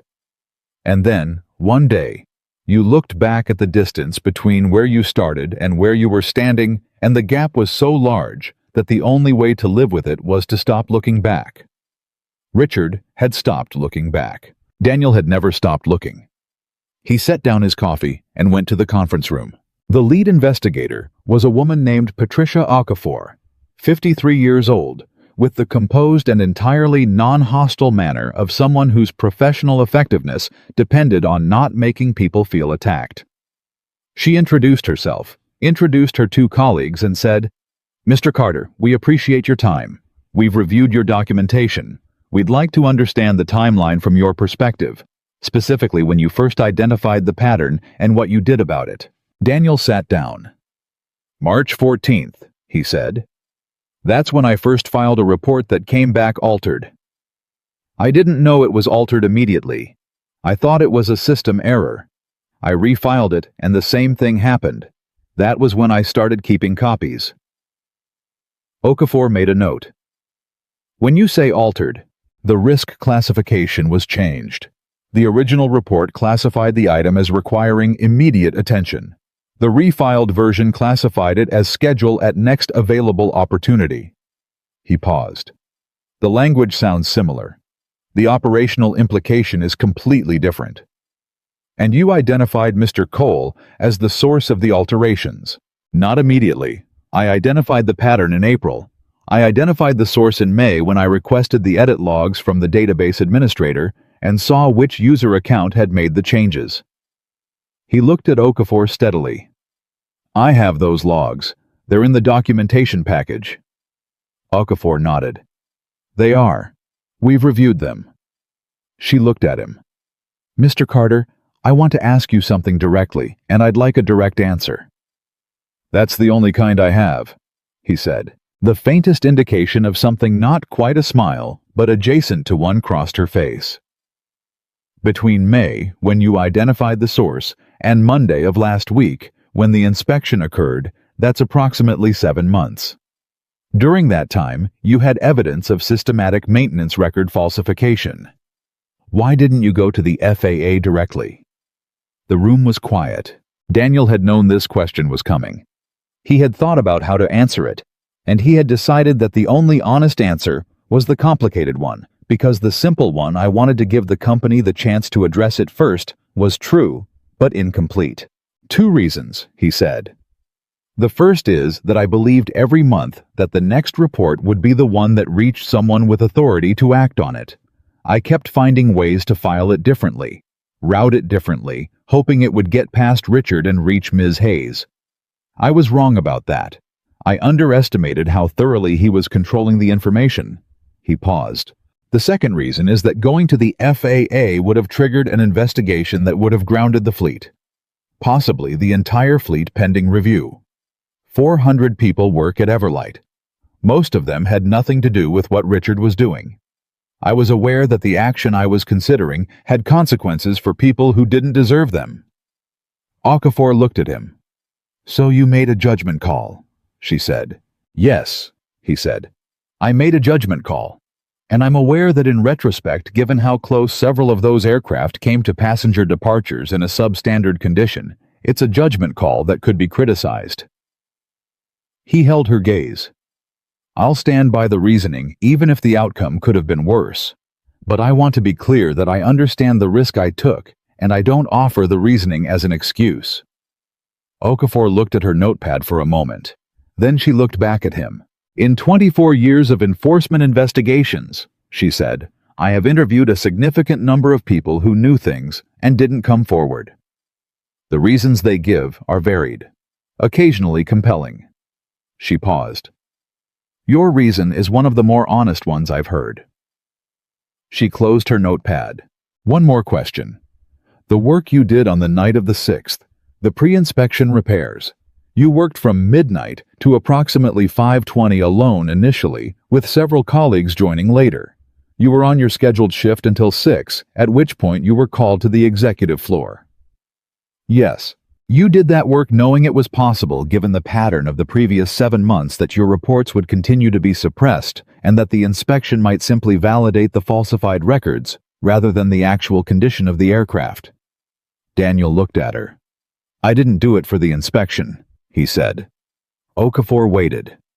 I did it because the aircraft needed it. What happened with the inspection after that was separate. She looked at him for a long moment. Then she wrote something on her notepad, capped her pen, and said, Thank you, Mr. Carter. We'll be in touch with any follow-up questions. He stood up and shook her hand and walked back to his office and sat down at his desk and looked at the maintenance schedule for approximately 30 seconds before picking up his pen and going back to work. He did not find out until the following Tuesday that Patricia Okafor had added a notation to the investigation file that read, Subject demonstrated unusual combination of technical expertise and institutional accountability. Recommend commendation consideration. He would have been embarrassed by that had he known. That was the only reason Grace decided not to tell him. The investigation into Richard Cole took 11 weeks. During those 11 weeks, Everlight Aviation did not stop operating. The fleet was reduced. 7 aircraft were pulled from service for comprehensive reinspection, which was expensive and disruptive, and resulted in 3 route cancellations that generated customer complaints and a short run of negative press. The kind of press that did not know and could not easily convey the difference between an airline with problems and an airline fixing its problems. The two looked similar from the outside. The experience of them from the inside was entirely different. Victoria felt the difference every day. She had expected the operational difficulty. She had been prepared professionally for the regulatory exposure and the financial strain, and the board's continued unease about the scope of what she had disclosed.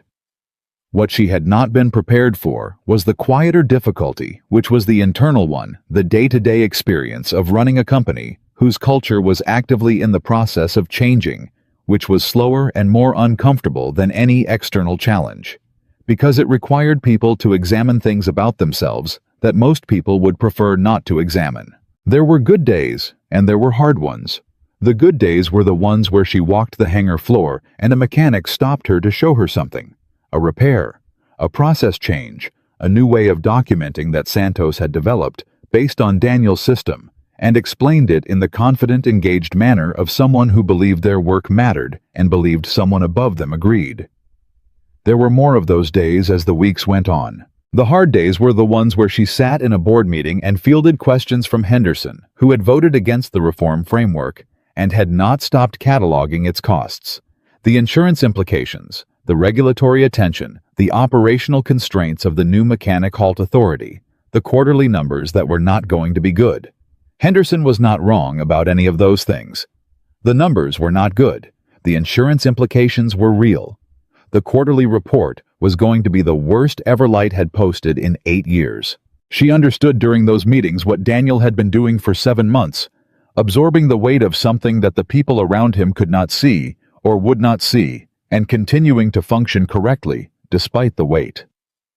She understood it the way you understand a thing when you are experiencing it rather than observing it. One Thursday afternoon in February, she went to the hangar after a particularly difficult board call and found Daniel at his whiteboard running a training session for 4 mechanics on the new safety reporting protocol. She stood in the corridor doorway and listened for a few minutes without announcing herself. He was explaining the independent reporting chain, the direct line to the safety office that bypassed operations entirely. He was explaining it in the way he explained everything methodically, without condescension, with a directness that assumed competence in the people he was talking to. One of the mechanics, a young woman named Kim, who had been with Everlight for 8 months, raised her hand. "What do we do if we file a report and nothing happens?" she said. "Like if it just sits there." Daniel looked at her. "You file it again," he said. "And then you document that you filed it again. And then if it sits there a second time, you use the protected disclosure channel and you flag the non-response, not just the original issue." You create a paper trail that makes the inaction as visible as the action. And if that doesn't work either, then you come to me, he said. Kim looked at him. What can you do? I can take it to Victoria directly, he said. And if for some reason that doesn't work, I have Patricia Okafor's direct number at the FAA Enforcement Division, and she has told me personally to use it if I believe the system is failing. Silence in the room. The system we've built is better than the one that existed before, Daniel said. It will still fail sometimes. Systems do. The answer to a system that fails is not to stop using it. The answer is to know what the next layer of escalation is and use it without hesitation. He looked around the room. None of you will ever be fired for filing a correct safety report at this company. That is a guarantee I am personally making, and I have it in writing from the CEO and the board. He paused. But I need you to actually file the reports. That is the part I can't do for you. Victoria turned and walked back down the corridor. She didn't want him to see her standing there, not because she was embarrassed, but because the moment was complete without her in it. He was doing what he'd always done. He was teaching people to see the whole board. He was making the system better, one person at a time, which was slow and unglamorous, and the only way it actually worked. She went back to her office and called Henderson. She had been putting off this call for 3 days because she knew what it needed to be and was not looking forward to it. Henderson picked up on the first ring, which meant he'd been expecting it. Bill, she said, I want to talk about the board composition. A pause. What about it? I think we need someone with an active safety background. Current, not retired.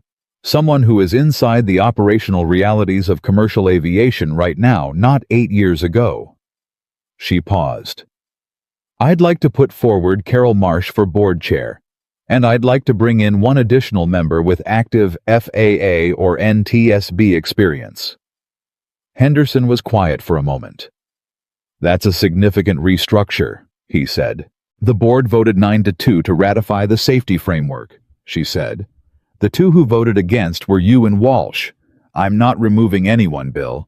I'm adding people who will ensure that the 9-2 doesn't become 6-5 when the quarterly numbers are bad. Another pause. Longer this time. You've changed, Henderson said. He didn't say it as a compliment or a criticism. He said it as an observation, the way you note a factual change in something you've been watching. Yes, she said. I have. She heard him breathing for a moment.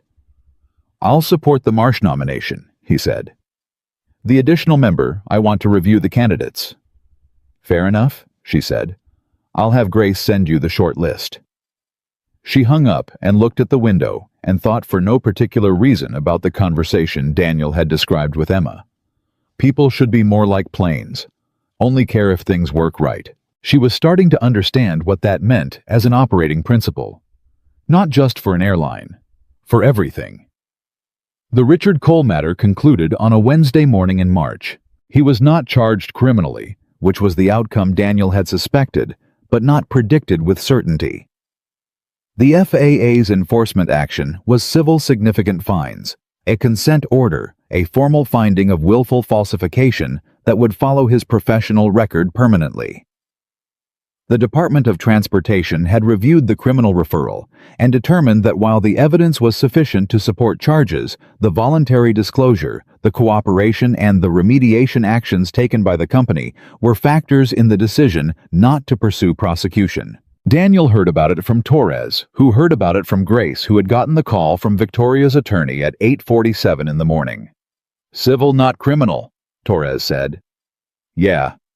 How do you feel about that? Daniel thought about it honestly. He's 51, he said. His career is over.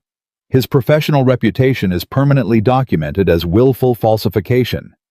The civil penalty is significant. He paused.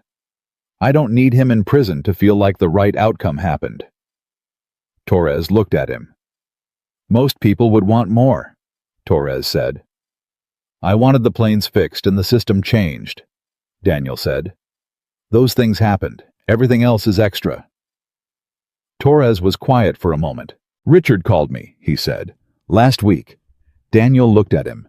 He wanted to know if I'd be a character reference for the regulatory hearing. "What did you say?" I said no. Torres met his eyes. "But I said it clean. Didn't pile on, just no." He paused. "Was that right?" "Yeah," Daniel said. "That was right."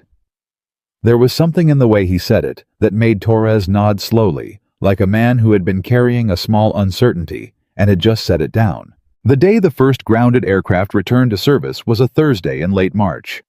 Victoria had said there would be a brief ceremony, which Daniel had immediately said he didn't need, which Victoria had immediately said wasn't about what he needed, which was the first time in their working relationship that she had pushed back on him with that particular tone, and which he noted privately was a good sign about the direction things were going. He came in that morning the same way he always came in. 5:45. Same truck. Same route. He'd replaced the cracked side mirror in February, which Emma had pointed out at the time, and celebrated with a formality that was both completely characteristic of her and also slightly absurd, which was most of the things he loved most about her. The ceremony, if you could call it that, was in the hangar. Everybody was there, all 412 employees, or as close to all of them as shift schedules allowed, which meant roughly 300 people standing in the hangar with a return-to-service aircraft at the center. Victoria had arranged for coffee and had not, in Daniel's opinion, made it into enough of a thing to be uncomfortable, which was exactly the right calibration. She spoke for about 4 minutes. She said the things that needed to be said about the past year, about what the company had gone through, and what it was choosing to become about the people in the hangar who had made the work possible. She said it without excessive sentiment and without the carefully managed distance of someone reciting a prepared message. She said it the way a person says something they mean. Then she walked to Daniel. She was carrying a badge, not a laminated card. The same format as every other Everlight badge, the same blue lanyard, the same size. But when she handed it to him and he looked at it, what it said was, Director of Flight Safety. The hangar was quiet. He looked at the badge for a long moment. He looked at Victoria. She said, "You've been doing this job for 11 years without the title. Consider it a formal acknowledgement of what everyone in this hangar already knew." He turned the badge over in his hands. "I'm keeping my mechanic badge," he said. She had expected this. She nodded. "Why?" said a voice from the crowd.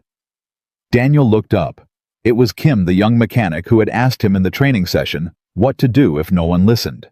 She was looking at him directly curious, without the performance of the question, just actually wanting to know. He thought about it for a moment. "Because Director of Flight Safety is a title," he said.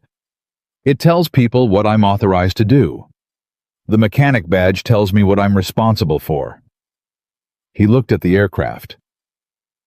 "The moment you start thinking of yourself as the title, instead of the work, you stop being useful to the planes." Kim nodded slowly. Santos, standing 2 people to her left, said, "That's what you taught us from day one." "It's what I believe," Daniel said. "It's the only thing that's ever worked." Victoria said, "Anything you want to add?" He looked around the hangar, at Torres, who was doing the thing he did when something mattered, which was absolutely nothing, just standing and watching with complete attention. At Santos, who had become in the past 3 months exactly the kind of mechanic Daniel had believed he could become.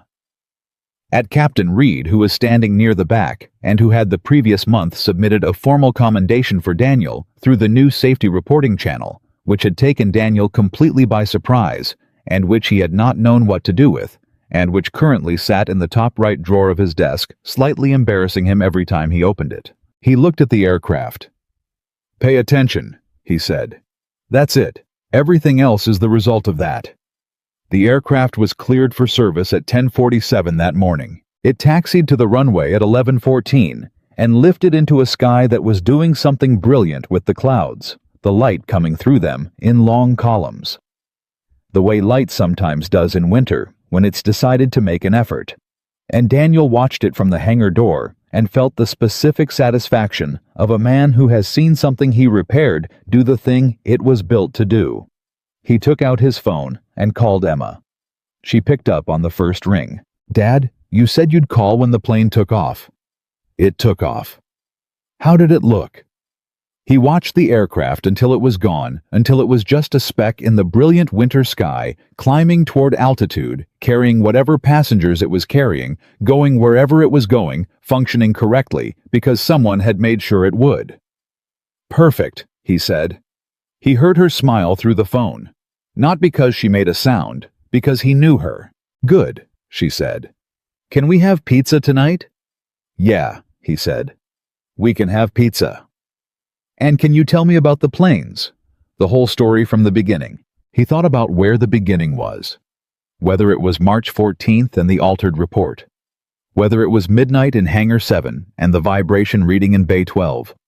Whether it was a cold February night and a de-icing procedure done wrong and a man who came back on his own time to do it right and a pilot standing in the dark who watched and remembered. Or whether it was a Tuesday in October years ago and a 34-year-old woman who did not come home, and the decision her husband made in the weeks after to take the night shift. Because it let him take his daughter to school to be there in the mornings. Even when everything else was uncertain, to build his life around the belief that some things were worth staying present for, no matter the cost. "Yeah," he said. "I'll tell you the whole story." From the beginning. From the beginning, he said. He put his phone in his pocket and walked back into the hangar because Bay 14 had a new write-up on the board and the afternoon maintenance cycle was starting and the planes were waiting.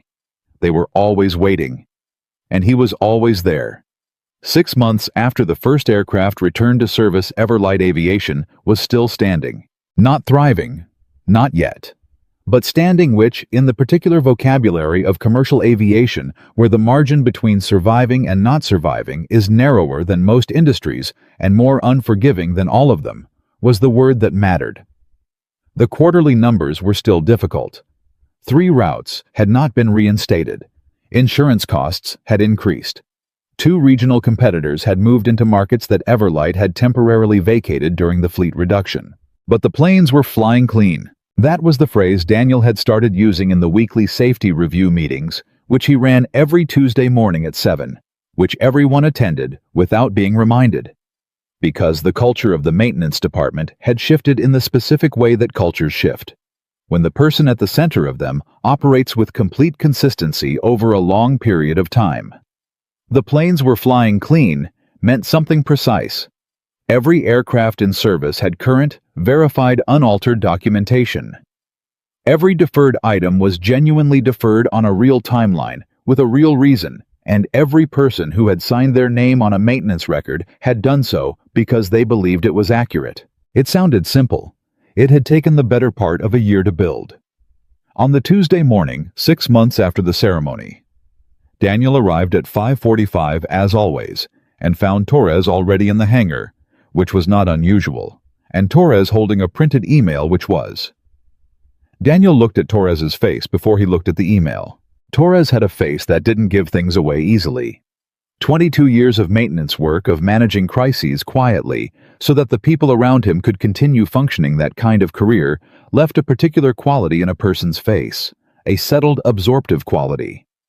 Right now, that quality was working very hard, which meant what he was holding was significant. "What is it?" Daniel said. Torres handed him the email. It was from the National Transportation Safety Board. It was addressed to Victoria Hayes and copied to Daniel Carter, Director of Flight Safety. It was 3 paragraphs long. The first paragraph identified the sender and the purpose. The second paragraph described a multi-carrier safety review. The NTSB was conducting on maintenance documentation practices across mid-sized commercial carriers in the United States. The third paragraph requested that Everlight Aviation present its new safety reporting framework at a National Aviation Safety Symposium in Washington, D.C. in 8 weeks. They were specifically requesting Daniel as the presenter. He read it once. He read it again. He handed it back to Torres. "Huh," he said. Torres stared at him. "That's all you've got, huh?" "I need coffee," Daniel said, and walked to the break room. Torres followed him, which he had expected.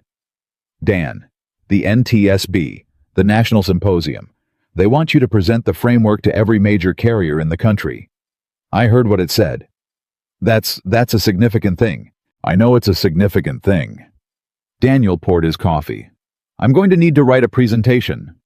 You're going to need a suit, Torres said. Daniel looked at him over the rim of his coffee cup. I have a suit. The one you wore to your cousin's wedding in 2019. It still fits. Torres opened his mouth and then closed it, which was the right decision. Daniel went to his office and sat down and read the email a third time on his computer, where Victoria had already forwarded it with a single line, "Call me when you're in." He called her at 6:08. She picked up immediately. You saw it, she said. Yeah. How do you feel about it? He thought about this honestly. The honest answer was complicated. The public part of what had happened at Everlight. The Stenger article, the FAA investigation, the enforcement action had generated a particular kind of attention that he had not sought and did not enjoy. His name had appeared in 3 subsequent trade publications. Paul Stenger had called twice asking for a follow-up interview, which Daniel had declined twice politely, but definitively. An aviation safety nonprofit had contacted Grace, asking if Daniel would speak at their annual conference, which he had also declined. The NTSB was different. If it helps other carriers build better systems, he said, then yeah, I'll do it. I was hoping you'd say that, Victoria said. Because I already told them yes. Daniel paused. When did they contact you? Friday afternoon. It's Tuesday. I know. I wanted to think about how to tell you. You could have just told me. I know. I was being strategic. Don't be strategic with me, he said. A short pause. Fair, she said. I'm sorry. You'll do it. Yes, he said. But I'm not wearing the suit Torres is thinking about. He heard her laugh, which was a sound he had not heard often in the past year, and which he thought she should probably do more. He did not say this. It was not the kind of thing he said. 8 weeks, she said. Grace will coordinate the logistics. He hung up and looked at the maintenance schedule, and then at the empty whiteboard on the wall of his office, and he thought about what you said to a room full of airline executives and safety officers and NTSB officials about what had happened at Everlight. He thought about what the real lesson was underneath the framework and the documentation protocols and the independent reporting chain. He thought about the simplest version of the thing he had been doing for 11 years and trying to articulate in the training sessions and the weekly meetings and the individual conversations with mechanics who were learning to trust that their observations mattered. He picked up a marker and wrote one word on the whiteboard. Attention. He looked at it.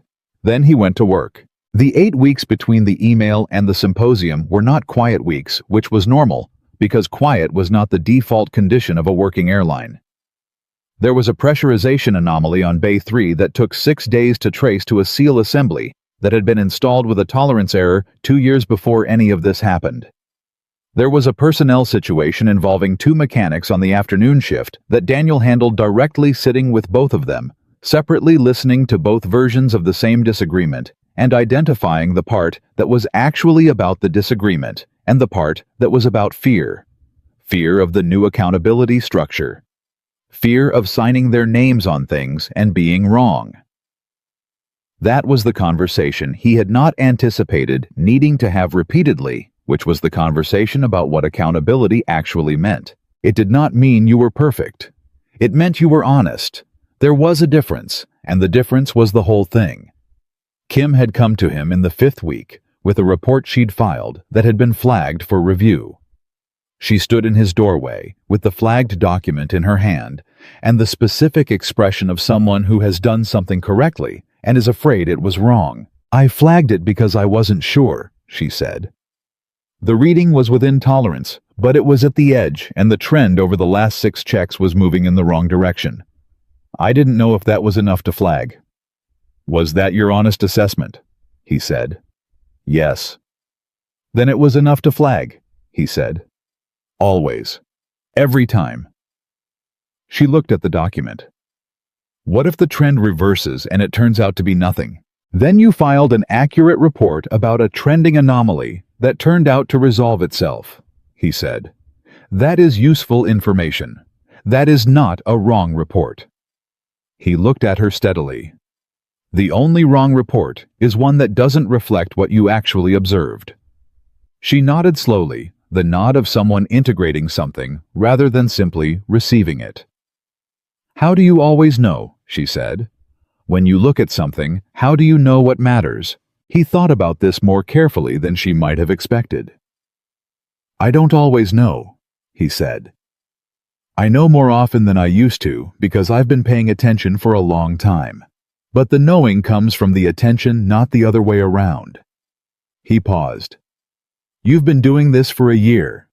In 5 years, you'll know things you can't know yet. In 10 years, you'll know things you can't imagine now. The only way to get there is to keep looking. She left and he turned back to his desk and thought not for the first time about how much of what he knew about this job he had learned from watching things fail. Not causing them to fail. Watching. Being present enough, consistently enough, that the patterns became visible. Most people moved through their days trying to avoid the places where things went wrong. He had spent 20 years walking toward those places because that was where the information was. That was what he needed to say in Washington. He wrote the presentation in the evenings at the kitchen table, while Emma did her homework across from him. She was 9 now, had been 9 for 3 weeks, and she had the focused energy of a child who had grown into her own particular self. Organized, precise with her mother's eyes, and a quality of attention that Daniel recognized because it was his own, handed down in whatever mysterious way that things pass between people who love each other. She looked up from her homework one evening and watched him writing for a moment. "What's it going to be about?" she asked. "Why paying attention matters," he said. "That's what everything you say is about," she said. He looked at her. "Is that a criticism?" "No," she said completely seriously. "I think it's good. Most people talk about lots of different things, so you can't tell what they actually believe. You always talk about the same thing, so you know it's real." He looked at his daughter for a moment. "When did you get to be this smart?" he said. "I've always been this smart," she said, and went back to her homework. He sat at the kitchen table in the quiet of an ordinary weeknight and felt the specific gravity of ordinary happiness, which was the kind he had learned in the years since losing Claire to recognize and hold without squeezing too hard.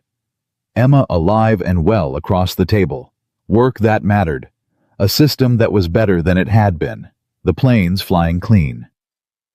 He wrote until 10 o'clock and then went to bed and slept better than he had in a long time. The symposium was on a Thursday. Daniel flew to Washington on the Wednesday evening, which was the first time he had been on an aircraft in 4 years, which was a fact that his colleagues found variously ironic, understandable, and characteristically Daniel. He sat in seat 14C, which was accidental, and which he did not realize until he was buckled in, and he spent the first 10 minutes of the flight doing exactly what he had told a room full of executives he always did, which was paying attention to the sound of the engines at takeoff, the way the aircraft handled the first turbulence over the Appalachians, the small variations in cabin pressure during the climb. Everything was correct. He ordered water, looked at his notes for 20 minutes, and fell asleep over Virginia.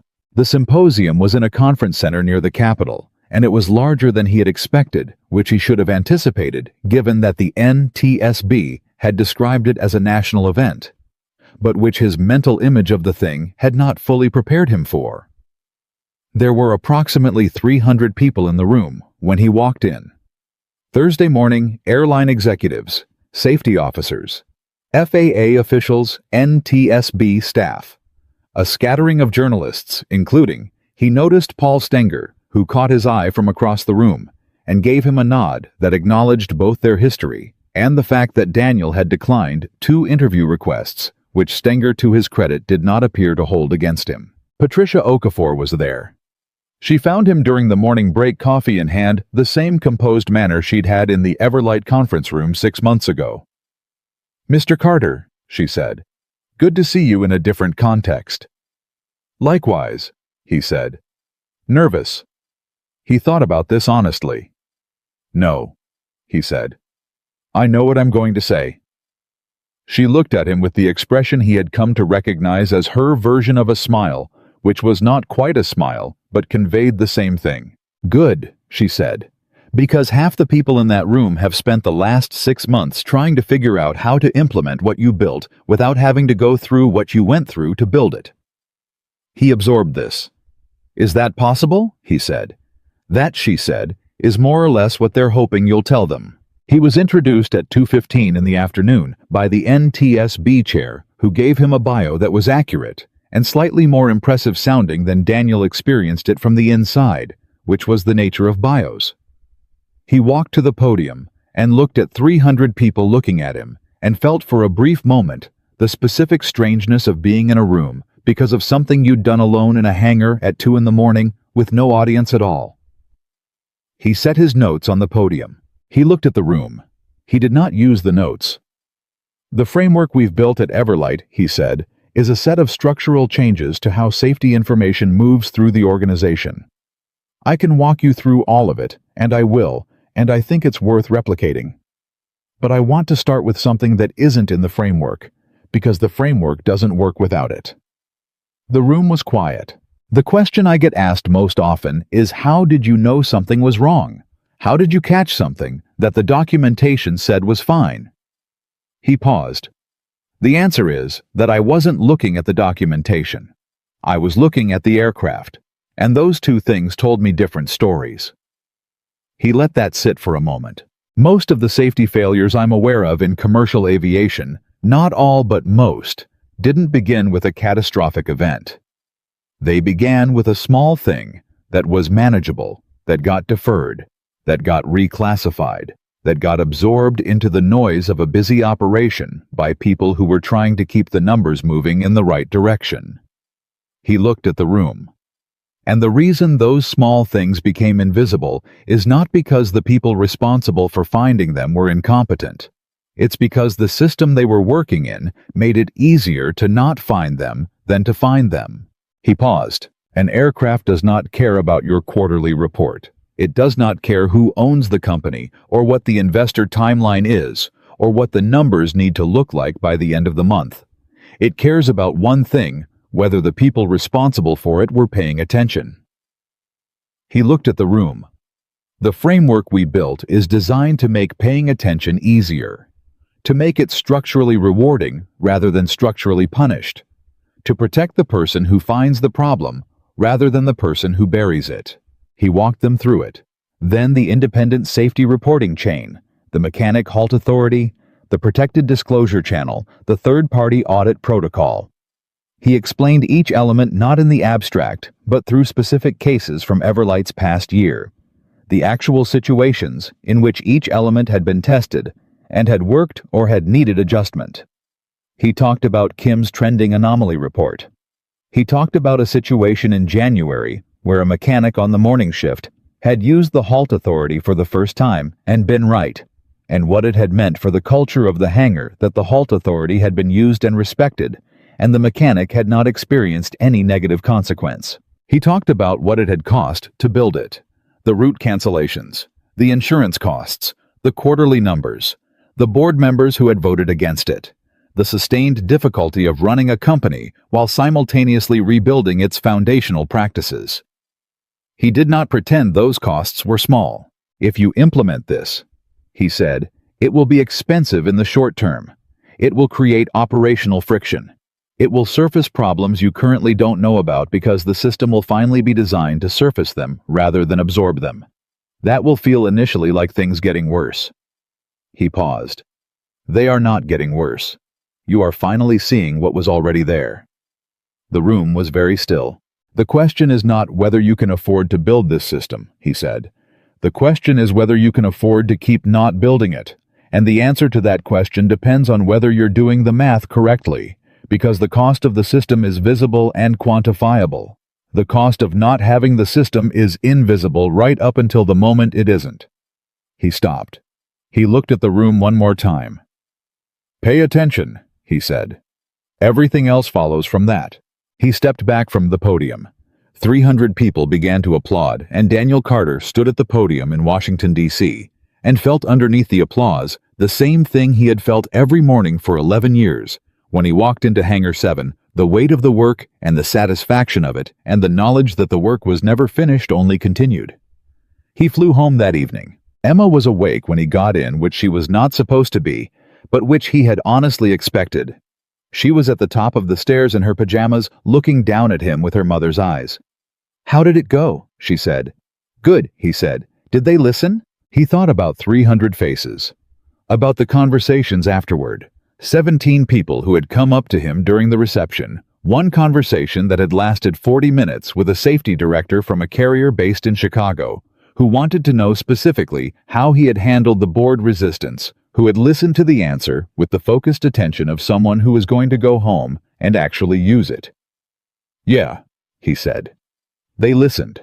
Emma nodded satisfied and turned to go back to bed. "Emma." She turned around. "Thank you," he said, "for being patient with me this year, with all of it."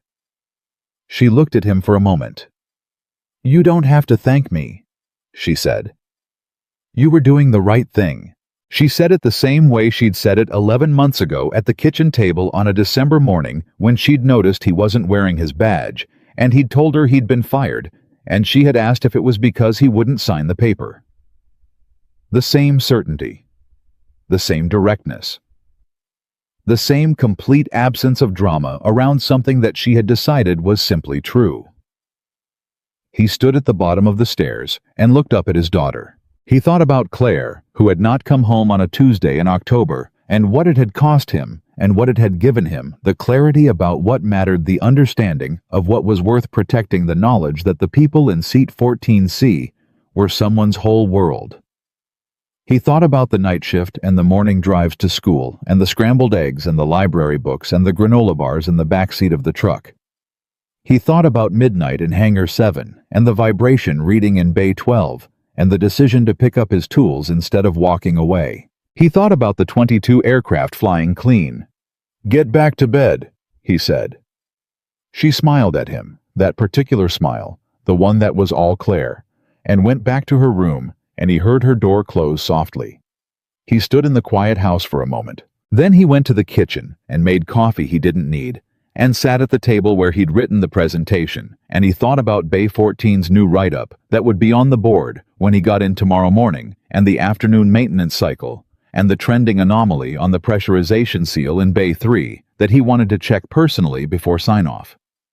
He thought about Kim, who in 5 years would know things she couldn't know yet. He thought about Santos, who already did.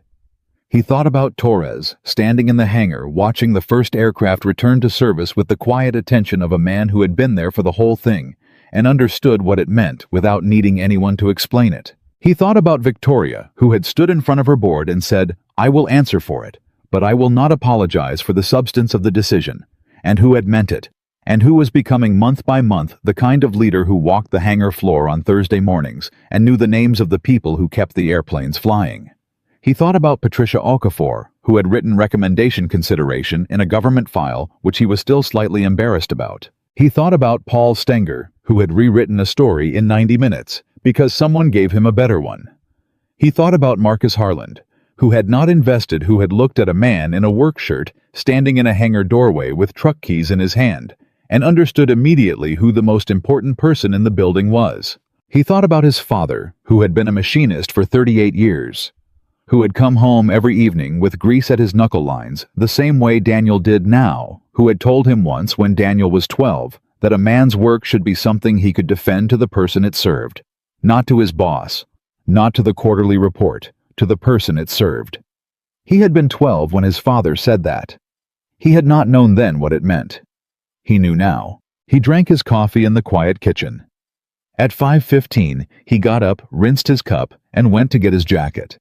At 5:45, he backed out of the driveway and drove the same route, the same road in the same truck with the new side mirror. And the morning was doing what mornings do. Arriving gradually, light by degrees, the world coming back into itself, one detail at a time. He pulled through the Everlight gate at 5:58. Hector said, "Good morning, Mr. Carter." Daniel said good morning and drove through and parked and walked into Hangar 7. The aircraft were there. All of them. 22 planes in their rows, quiet in the early morning, waiting for the day. He walked between them the way he always walked between them, not quickly, not ceremonially, just as a man walking through the place where he worked, checking, noticing, present. He stopped at Bay 14. He looked at the write-up on the board. He picked up his tools, and Daniel Carter, Director of Flight Safety. Former night shift mechanic, single father. The man who had saved 22 aircraft and changed the way a company saw itself, and stood in front of 300 aviation professionals in Washington, D.C., and told them that attention was the whole thing, went to work. Because that was who he was. That was all he had ever been. And in the end, it turned out that was exactly enough.